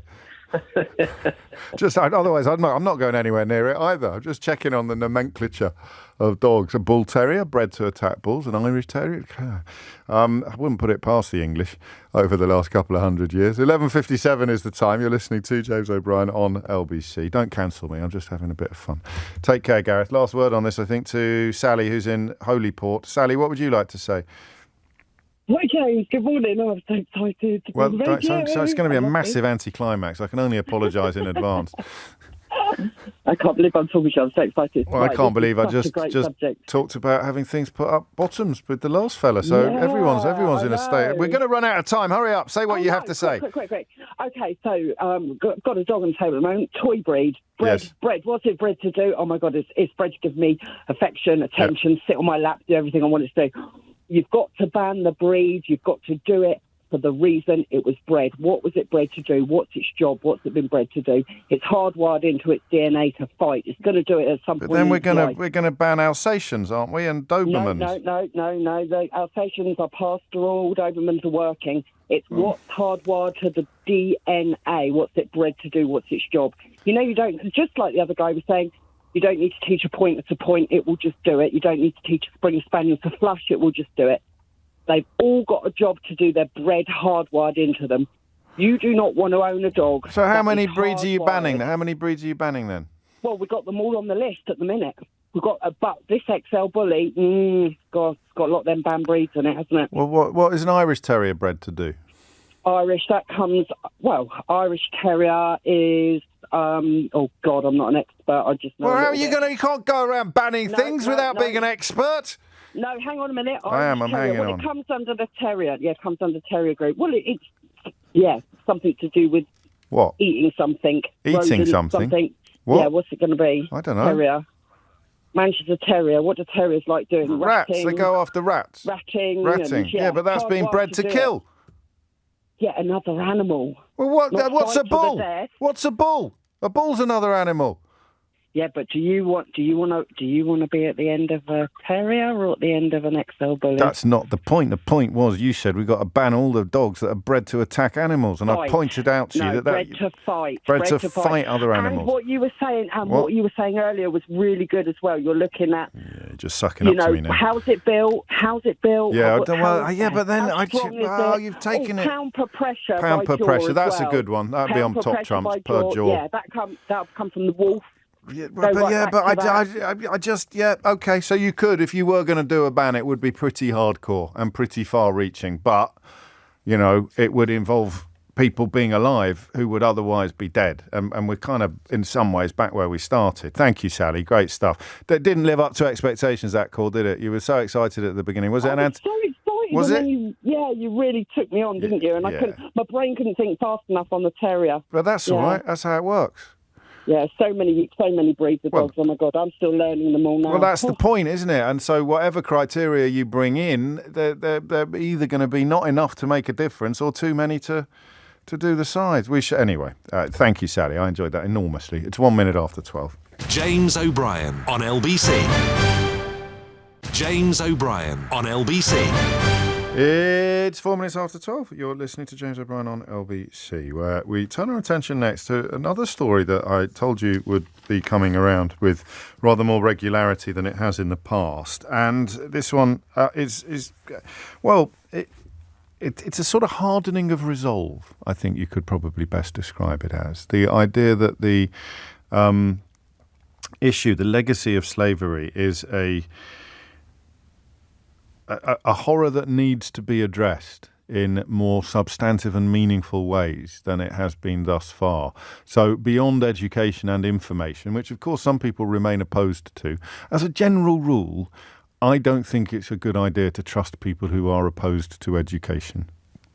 So whether it's people who burn books or people who object to National Trust properties publishing information about National Trust properties, or people who don't want you to know about things or don't want your children to know about things, as a general rule, I generally look askance at people who are opposed to the free flow of information.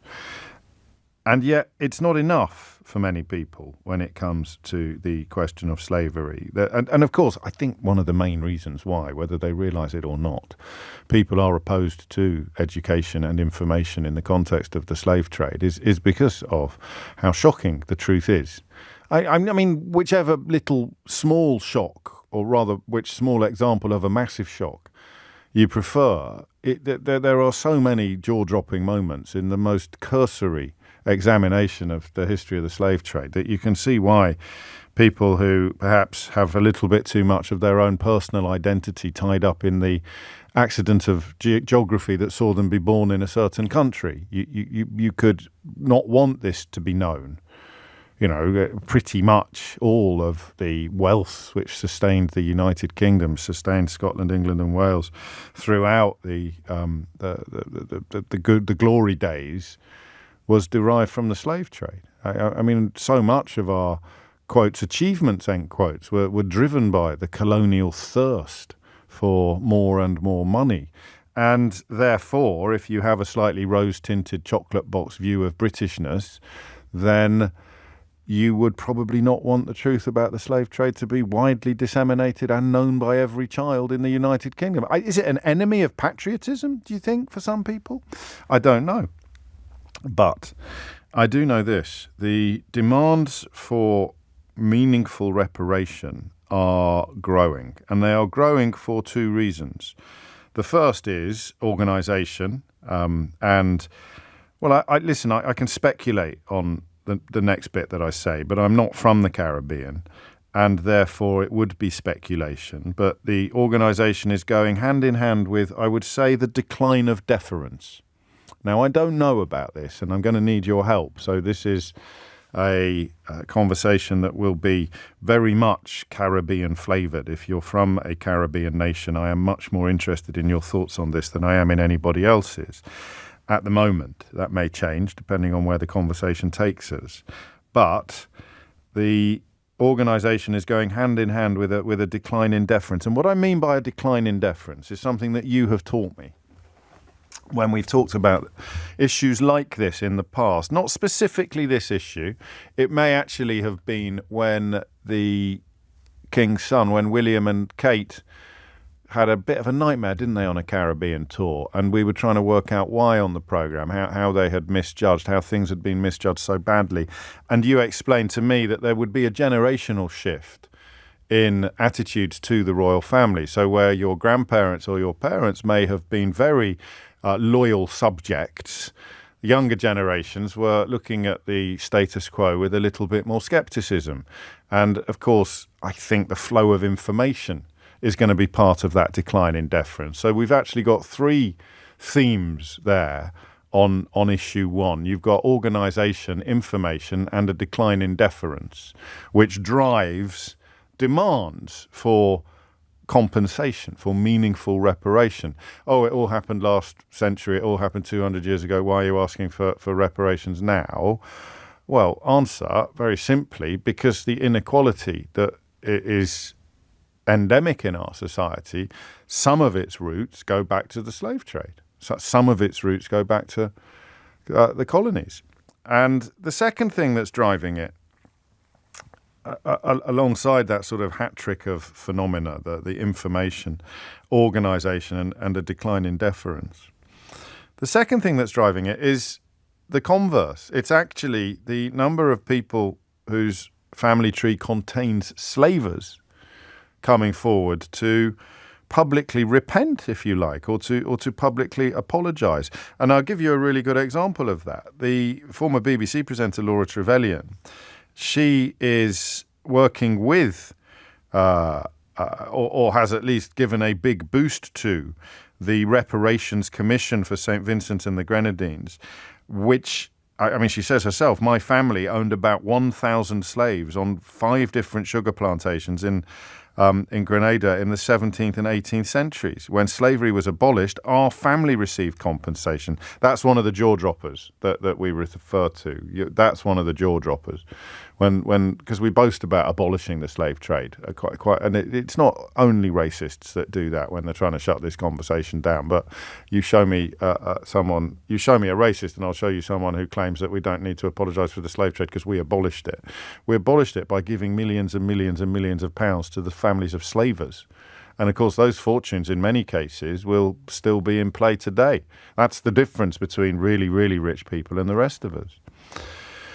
So when I read about Caribbean nations demanding, I phrased that wrong, Caribbean nations making formal demands to the royal family specifically for slavery reparations, what I really want to know is how you, as someone from a Caribbean nation or someone descended from someone from a Caribbean nation, what's your personal relationship with this issue?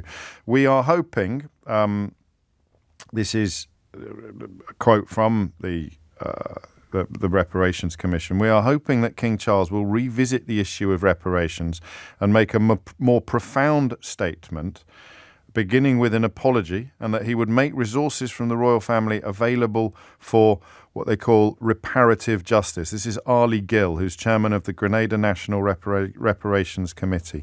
He should make some money available. We're not saying that he should starve himself and his family, but we're not asking for trinkets. We believe we can sit around a table and discuss what can be made available for reparative justice. I like that phrase, reparative justice. It's 12 minutes after 12. And that's really the question I'd like to ask. As I say, I have no skin in this game at all. I really don't. But I do recognise the history of it. So, for example, the chairman of the Reparation Commission in St. Vincent and the Grenadines, he says accurately that every property that the royal family is in possession of has the scent of slavery. You go back to, I think it was the Duke of York, it was James, Charles II's brother, James, who essentially invented or was one of the very earliest adopters of this practice, and large swathes of the royal family's wealth could be construed as having sprung from this hideous well. There is a temptation among, What's the word I want? I can't keep saying racist. There's a slightly different word that I want. It's an exceptionalist attitude, perhaps. The kind of white person who thinks that they still have the right to tell black people what they should and shouldn't do. You know, that the idea that you are not descended from a Caribbean nation, but you will tell the people who are why they should just go away and shut up, as Gavin Williamson might say. Well, maybe it is just racist, actually. I try too hard sometimes to be nice.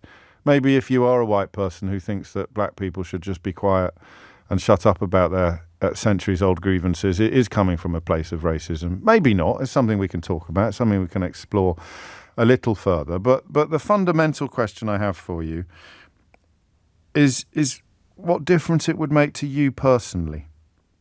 Because that seems to me to be the acid test of this whole idea. And I'm not coming from a place of skepticism, but I'm coming from a place of ignorance. I can't quite conceive of what difference it would make to you personally. So to learn that you are descended from slaves and that the royal family's wealth is descended from slaving, would a transfer of assets from the royal family to your island of origin, would it mean something to you? What difference would it make? Is that a fair question to ask? I think it is. I'm fascinated to hear your answer, but of course, as I say, because I have no skin in the game, I may be missing a point or barking up entirely the wrong tree. I would love to know. And you may not have given it much thought before, but if the commissions are in existence and people like Ali Gill are making these very powerful arguments, then clearly a lot of people are having this internal conversation. A lot of people are thinking about this. And I'd love to know what your thoughts are. So here is the royal family. It was even called the Royal African Company, enslaved and transported hundreds of thousands of people from Africa to the Americas, which of course belonged to us at the time. So neck deep in it, frankly. Here is the royal family with wealth derived, still epic wealth, derived in part from slaving. And here is your island of origin, here is your family history, your family tree, and there are slaves on it. How do merging these two historical facts together, what I just want you to tell me in your own words the difference that it makes to you.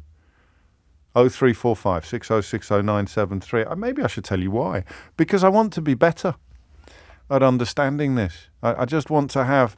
So I've got the sense of natural justice being served by reparations, the sense that it addresses a historical injustice. But that's abstract. That's overview territory. I really would love to hear about the internal improvement, the difference it would make almost to your sense of self, to see that historical injustice being in some way acknowledged and atoned for. And I don't know that you can atone for it with just words. Maybe you think you can. Maybe you're not interested in the money, but you want something else entirely. 0345 6060 973. It's funny. Simon suggests, I think the word you're looking for is imperialist rather than racist, whereas Elizabeth, in response to exactly the same question, replies, the word you're looking for is superior, James. They think they're superior. I think imperialism involves, doesn't it, a basic presumption of superiority. You've got, superiority or greed. It's usually both, but I don't know. So there it is. If not money, then what? 0345 6060 973. And what would it mean to you to see the royal family publicly and financially atone for their role, their ancestors' role in the enslavement of your ancestors? It's 12:17. The number you need is 0345 6060 973. And if you hit those numbers now, well, you know the rest. James O'Brien on LBC. James O'Brien on LBC. Madness. I'm just reading about complaints about people waving flags at the last night of the proms. And that really is part of the context of any conversation about slavery and reparations. because you can be absolutely certain that the people attacking the BBC for having their cameras on when members of the audience at the last night of the prom started waving European Union flags are pretty much certain to be precisely the sort of people who think that any form of reparations regarding slavery are absolutely ridiculous. And I'll leave you to work out what the linking theme might be. Joseph's in Swindon. Joseph, what would you like to say? Hi, Joe. Hi, James. James, what I'd like to say, Prince, with the idea you had about what would it mean to me? Yes. For some form of reparation. I think we do need some form of reparation, but what we need, or what will help the Caribbean going forward. What I look at, I don't think individual people coming up and giving some compensation and do it here and there for certain islands. What the English government could do on a whole is to give the Caribbean islands, British Caribbean islands, a free trade agreement. That will make a big difference for the economy in the Caribbean islands. What's in place at the moment? What's in place at the moment? Well, since you joined after we got independence, you took away all the rights we had. Freedom of movement, the trading. And if you will give us back that, I think education-wise, making your university accessible to descendants of slaves so that we could in the future, so we could move on in the future. We're not looking for money or give back us, but you give us a way to have a future. At the moment, you took away the way of having a future. It becomes very, very difficult. It's very, very hard. I mean, talking about Jamaica, Barbados, the Dominican Republic. So I'd forgotten about the distinction between the fully independent and the not independent. So I suppose if I was the devil's advocate, I'd point out, well, hang on, you wanted independence, and now you don't. Yeah, because we wanted independence because we wanted self-rule. Yes. What we wanted was we wanted independence because we wanted some form of self-rule and self-governance. We have that set up in the Caribbean, but what we do not have is the economic clout because we never get that. We never, as Scotland now independence. If Scotland wants to get independence, they will ask for some sort of the sovereign wealth. There's a sort of legacy, isn't there? There's some sort of... that's really interesting. I hadn't thought of that. Where are you from? I'm from Grenada. You're from Grenada. And so what would a free trade deal look like? How would it help? Because if I go back to you, after they had the agricultural economy in the Windward Islands, which was like cocoa, nutmeg, and banana, that get decimated because we could no longer sell. We had to compete with the world in selling these things to England. Before independence, we had a free trade agreement. We had preferential treatment. I had no idea. Every day's a school day, Joseph. I had no idea about that. Yeah, so when that gets taken away, that industry in the Caribbean become... If you go back to the Caribbean... This was one of the non sort of mad Brexit arguments, wasn't it? Would be that Commonwealth countries or former Commonwealth countries would see enhanced trade with the United Kingdom after Brexit, because presumably part of the reason for the decline you described would have been European Union membership and World Trade Organization rules, meaning we can't offer preferential terms to anybody. But now we're no longer European Union members. We could sign a free trade agreement with... But that wasn't true, James, because the French offer it to all the French islands. So all the French islands in the Caribbean... So it was just... there you go. So it was a bogus Brexit argument then, rather than a bigoted one. We didn't need to leave the European islands. I'm always looking for... Because the French did offer that to their territory. But there's no reparation. There's no reparatory element to this then, because it would be of mutual benefit. And to be honest with you, Joseph, this lot will sign a free trade agreement with anybody if it means that Kemi Badenoch can spend 10 minutes pretending that it makes a meaningful contribution to filling the hole left by Brexit. So there's no reparatory element to what you describe, really. It would be good for both parties. It would be good. It would be good because I don't think the Caribbean islands is asking for a handout. What we need is for the British to acknowledge what they have done. Yes. To me and my descendants, or my foreparents before me, and what they'll be doing, the harm they will have caused to my descendants before me, after my descendants. So they have I understand. That. Forebears. Antecedents, I think, is that. And they have to understand that, and then give us something by which we could make a way in the future. No, fair enough. And specific to the royal family, you're not bothered about that? Well, if the royal family choose to contribute to, like, let's say, giving scholarship to, because it gives scholarships to some of the island students, and stuff like. If they choose to do that, that would be something. That would be something that would benefit the country in general. So if they choose to do stuff like that, I could understand that. But individual people just coming forward and saying, yeah, my foreparents was this, and I'm going to give a token of appreciation. I think the British government could go much farther. And yes, but I mean, that. you don't want. It's not either or, is it? I mean, ideally, you'd have both. I think it's right for people like, or it's right for her. I'm glad she did it for people like Laura Trevelyan and her family to come forward with donations and apologies. But you're talking about something that reaches a little further, I suppose. I hadn't thought of that, and I think it's true. I mean, you know, the reason why Kemi Badenoch can't really put the boot into China at the moment, despite the fact that there is an alleged Chinese spy in the very heart of the House of Commons, is because we're so desperate for the trade after imposing economic sanctions on ourselves.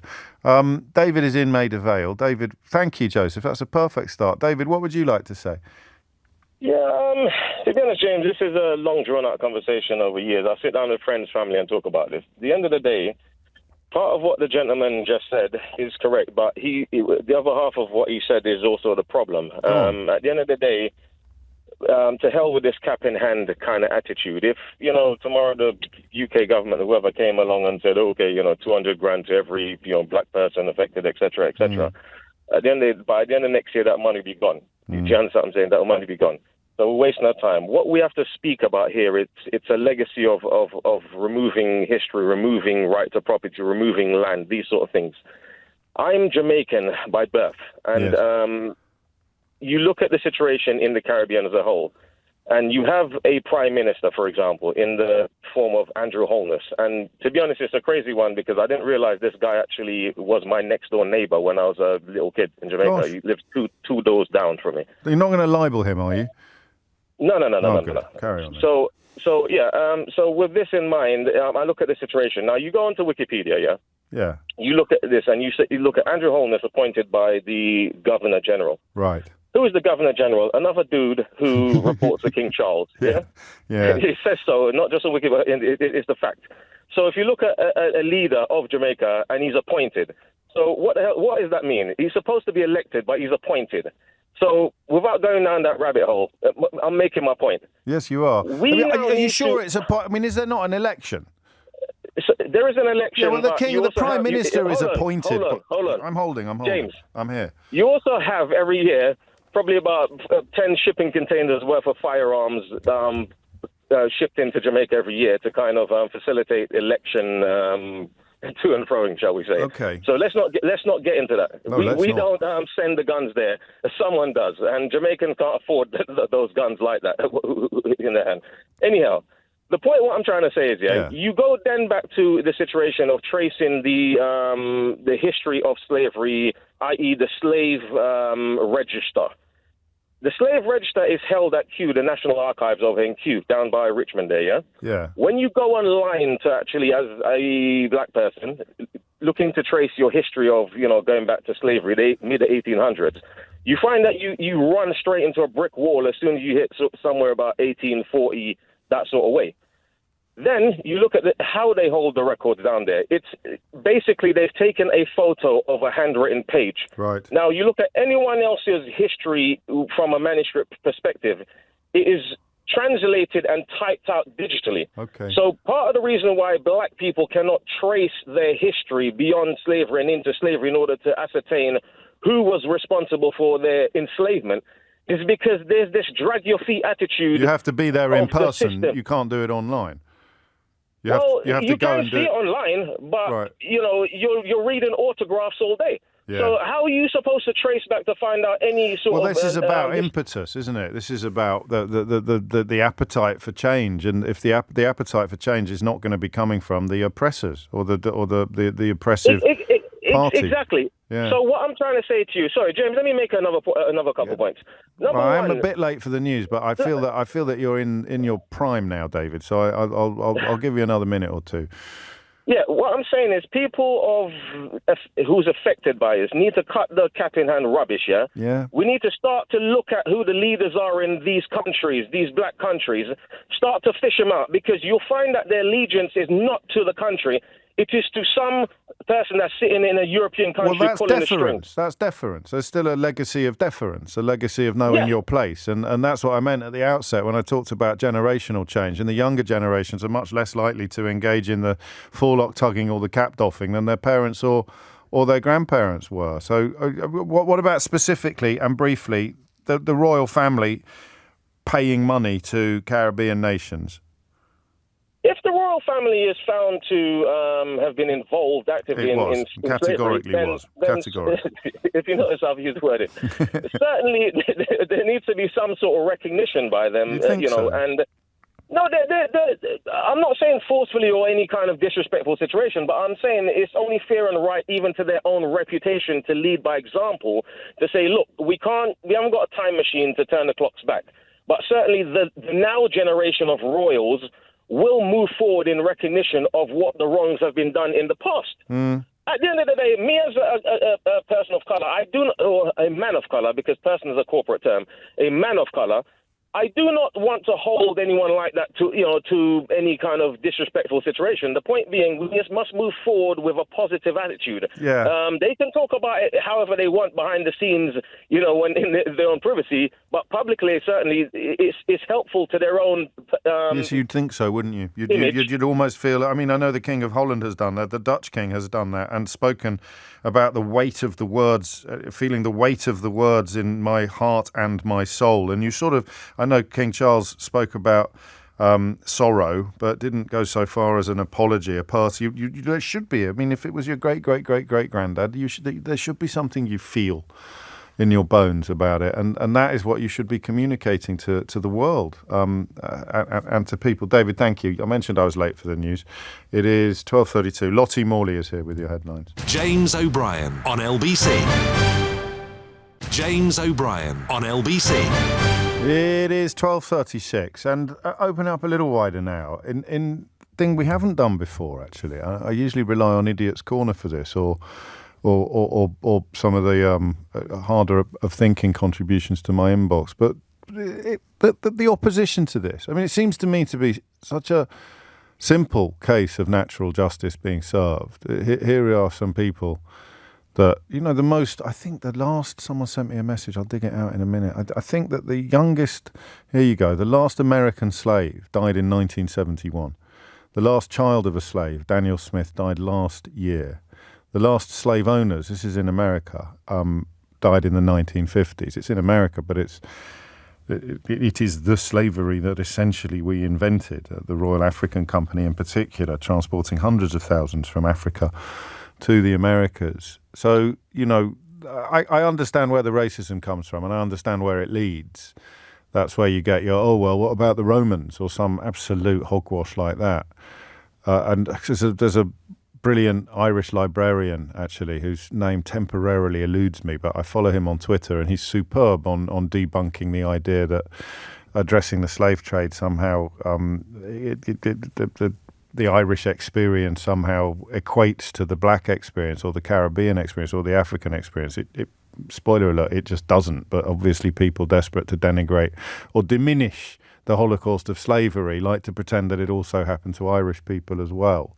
So what drives the scepticism? So I read about Laura Trevelyan, I read about descendants of William Gladstone, I read about the royal family, I read about the Royal African Company in particular, and then I read about Caribbean nations in 2023 making formal requests. It's funny, isn't it? The Daily Mail wrote demands, and that's the word I've been using. But you could say requests, and the story changes slightly, doesn't it?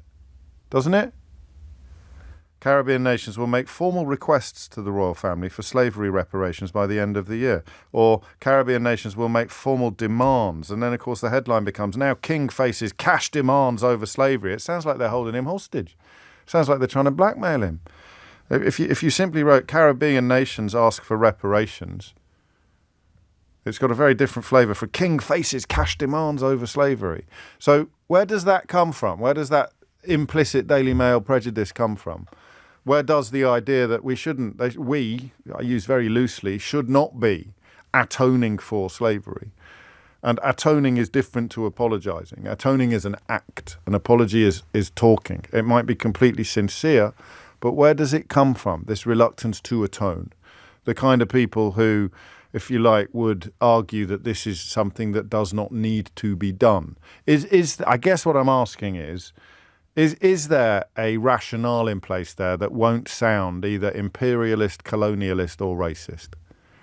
Because if there is, I would actually quite like to hear it. So I am opposed to reparations and apologies and atonement. I am opposed to all of these things because, and then the words that follow the because there don't sound as if they're born of a belief in colonialism, imperialism or racism. 0345 6060 973 is the number you need. And then, of course, the broader question of what it means to you. What would it mean to you as a descendant from a Caribbean background? What would it mean to you if the royal family did stump up some cash? Mark's in Halton Heath. Mark, what would you like to say? Hi. I'm definitely for reparations. My family, unfortunately, in 1623, 400 years ago, were the first settlers of the West Indies, using bond slaves from Ireland. They wiped out the native Caribs, and then they were stuck for workers. So his son started the whole triangular. How did you find this out? Did you always know this?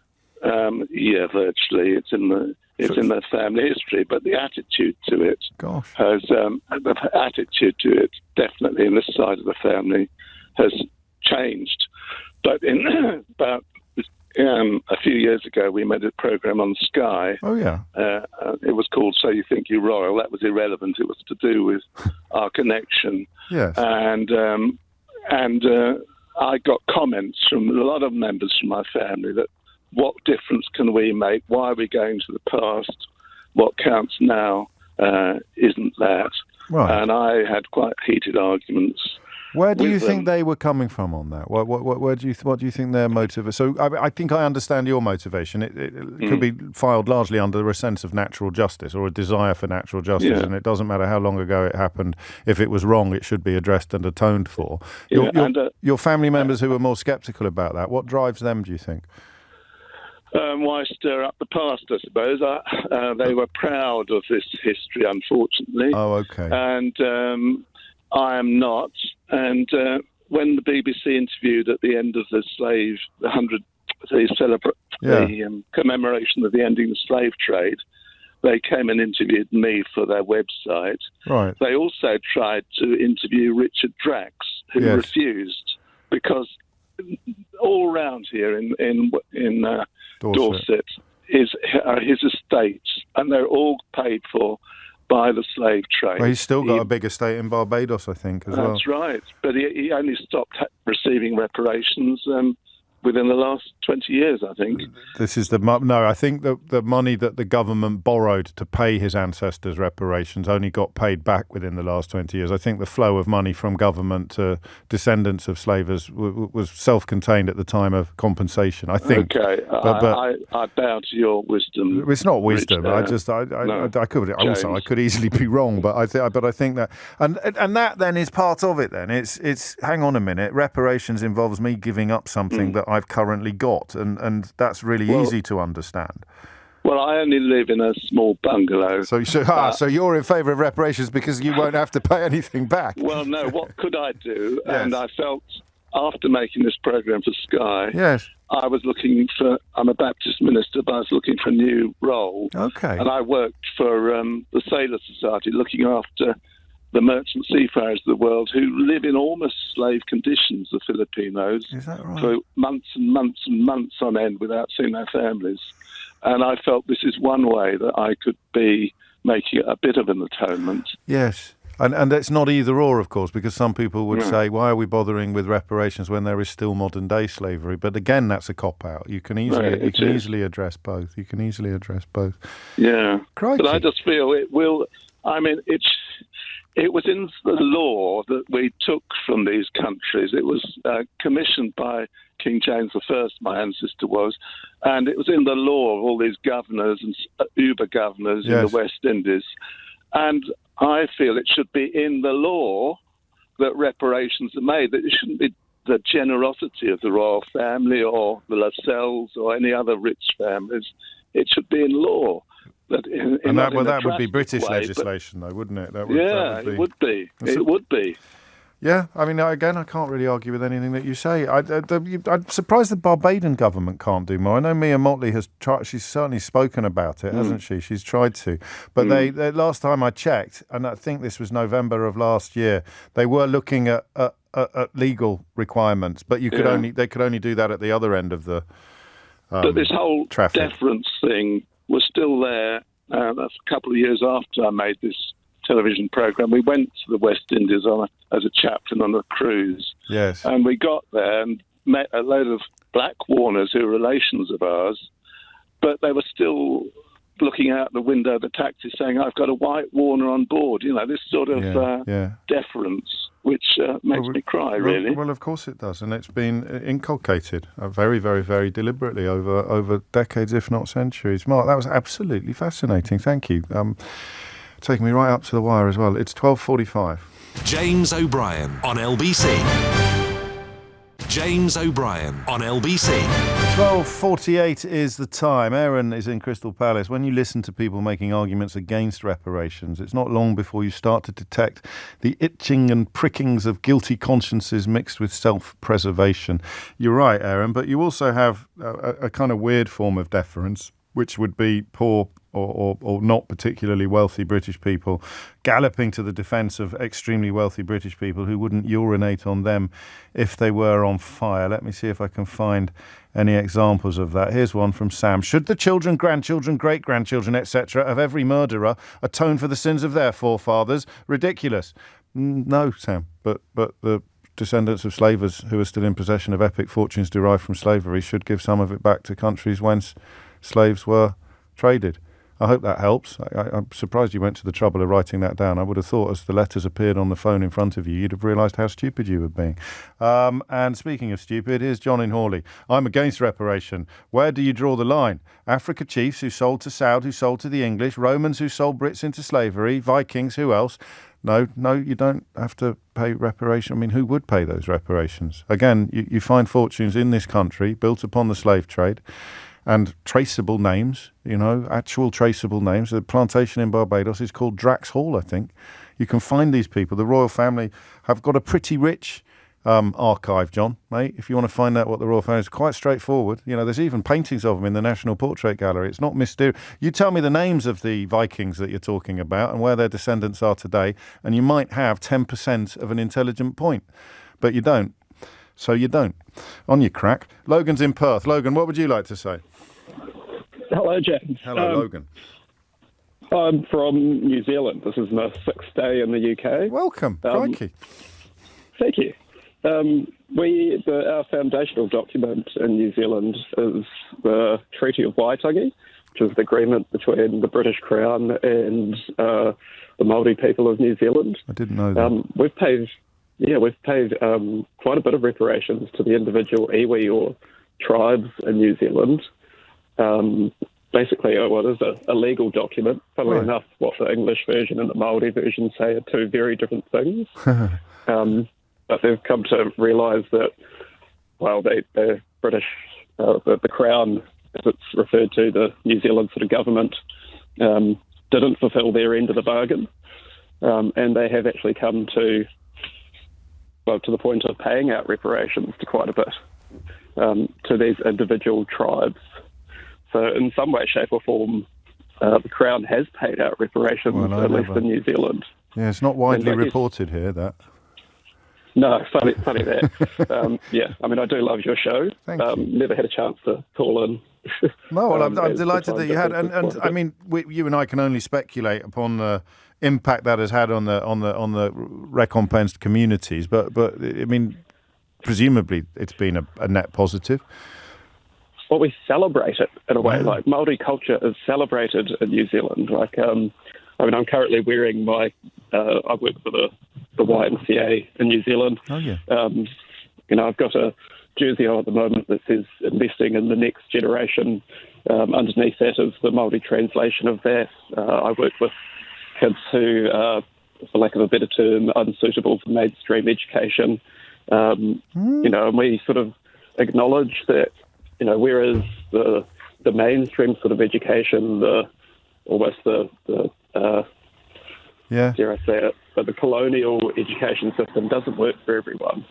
But by, you know, working this stuff into our way of doing things, people are really getting into wanting to know how to speak Te-Reo, the Māori language. Right. You know, like I've got a bone carving on that my grandfather made. That he, you know, I'm as European as we come in New Zealand. Most of us don't really know which particular country in Europe we come from, but it's celebrated. So there's well, that's a beautiful example to follow and pertinent as well for, as you point out, because of the links to the Crown. That's absolutely fascinating. That is on my list, along with Mark in Dorset's family history. That's on my list of things to find out a little bit more about before we return to this conversational territory in the future. How long are you in the UK for, Logan? I've got another couple of weeks. Okay. Currently sitting in the car park of Hermitage, just been up for a walk. Lovely stuff. Loving it. I hope you enjoyed the stay. I really do. You've got us at our best, actually, weather-wise, but it won't last. 12:53 is the time. 0345. Well, actually, I don't. Well, I'll tell you the number anyway because I'm polite. 0345 606 0973. But unless you've got an absolute humdinger of a story, you're unlikely to get on air. Adam is in Luton. Adam, what would you like to say? Hey, James. Hope you're well. Very well. Last time I think I spoke to you, we spoke about Barbados, so I'm glad you know me and Motley and all that, so it's really cool to know you. Oh, every day's a school day, I try. Yeah, so just some ideas I thought for reparations, because I know that it won't actually, you can't put a price on people's lives financially now, and also, you know, no matter what we do, there will always be some sort of contention, some sort of like opposition. So I just think something that could be done, but also try and bring us together. Yes. Is if there was like a Prince's Trust, a scholarship that actually allowed people from the diaspora to go back to somewhere in West Africa. Again, we wouldn't know specifically, but just some sort of like summer camp, just so people know that we are anchored somewhere. Because, you know, if you are Caribbean, like one of your callers said earlier, we actually were put there and we killed off the Caribs.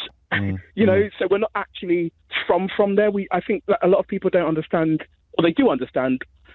It was essentially a trading post in humans, wasn't it? So they both came from and went to somewhere, but then of course many stayed to work on the plantations as well. I mean, it's tricky. Because I know, like my best friend's Jewish. Well, was my best friend, and they go for a summer camp. Well, they went for a summer camp while we were in high school, and they came back and they had this like passion kibbutz, for like learning. Would it be a kibbutz? Is that how it worked, or is something else? Yeah, it's like just Jewish camp. I know, like a lot of Americans do it too. But she went over to Israel and she learnt the language and she met people. You know, she actually came back and became more religious. Yeah, okay. Because she actually found herself as part of a community and actually realised that she was proud of who she was. And I just think for some of us, it would be really cool if we could have that. And also, I thought another idea that I think is quite cool is like Ghana is doing something called did something called Year of the Return, where they ask people from the diaspora to just come back, and they have given people like from Barbados like a freedom of movement essentially, so we can just go there. And I just think if there could be some sort of like scholarship either for I hear that. I mean, again, it's not. It doesn't have to be to the exclusion of other things, because you know, someone who is very old could almost feel the fingers of history on their shoulder. You know, I'm talking about the American fellow who only died last year, who was the child of an owned human being, an enslaved human being. So I think you'd need to address the other end of the generational spectrum as well. But in terms of legacy and future, then focusing on the young is a wonderful idea, actually, and then you sort of change a mindset really for future generations. Adam, thank you. 12:56 is the time, and Freddie is in Feltham. Freddie, what would you like to say? Hello, James. Hello, Long-time listener, first time getting through. Well, welcome. Thank you. I'm Better late than never. Agreed. I'll try and make this quick. I don't know where to start with this. But I would like to say you touched on important points. It's not what you say, but how you say it. Yes. Communication and education is important. For example, apology and atonement. Yes. Very similar, but you're rightfully so, very different words. Now, reparations, if a wrong was done, obviously a wrong was done, then yes, that needs to be addressed and atonement needs to happen. But we need to make sure all the education is in the right place and all the communication is in the right place. For example, I agree with was it your Grenadian caller earlier, said something about the trade agreement. We don't necessarily want it in the form, I'm Dominican raised, by the way, I grew up there. We don't necessarily want it in the form of cash payment, but in helping with industry. He mentioned agricultural preferential treatment with the Windward Islands. I don't think that was necessarily killed off because of independence, because I'm an 80s baby and it was still going on there well into the 90s, but I think it's because of the American companies, i.e. Dole Bananas. Right. But I'll let your research team get into that. The point I'm trying to Research team. yeah, well, they're much better financed than me. Like Yeah. I said, we just need to make sure all the right words are But in it's the right appetite. place. You need the appetite there first. The appetite for change. Exactly. The appetite for reparation. Call it whatever you prefer. That brings us to the obstacle of resistance and the people in this country, many of whom occupy enormous positions of power and influence, who have a knee-jerk objection to the very idea of any form of reparation, which you have to presume is born of fear and guilt and possibly second-hand shame. Freddie, you've taken me right up to the wire. I'm sorry we can't talk for longer, especially because you've waited so long for your debut, but I hope we'll talk again. If you've missed any of today's show, you can listen back on Catch Up on Global Player, where you can rewind live radio or enjoy the whole show podcast. You'll also find all of LBC's shows there to catch up on, as well as all of our live radio stations, including, of course, Capital FM, where Roman Kemp plies his trade, and Roman dropped by earlier. Rewind live radio on Global Player. Download it for free from your app store or head to globalplayer.com. Coming up at 4 on LBC, it's Tom Swarbrick, but now it's time for Sheila Fogarty. James O'Brien on LBC.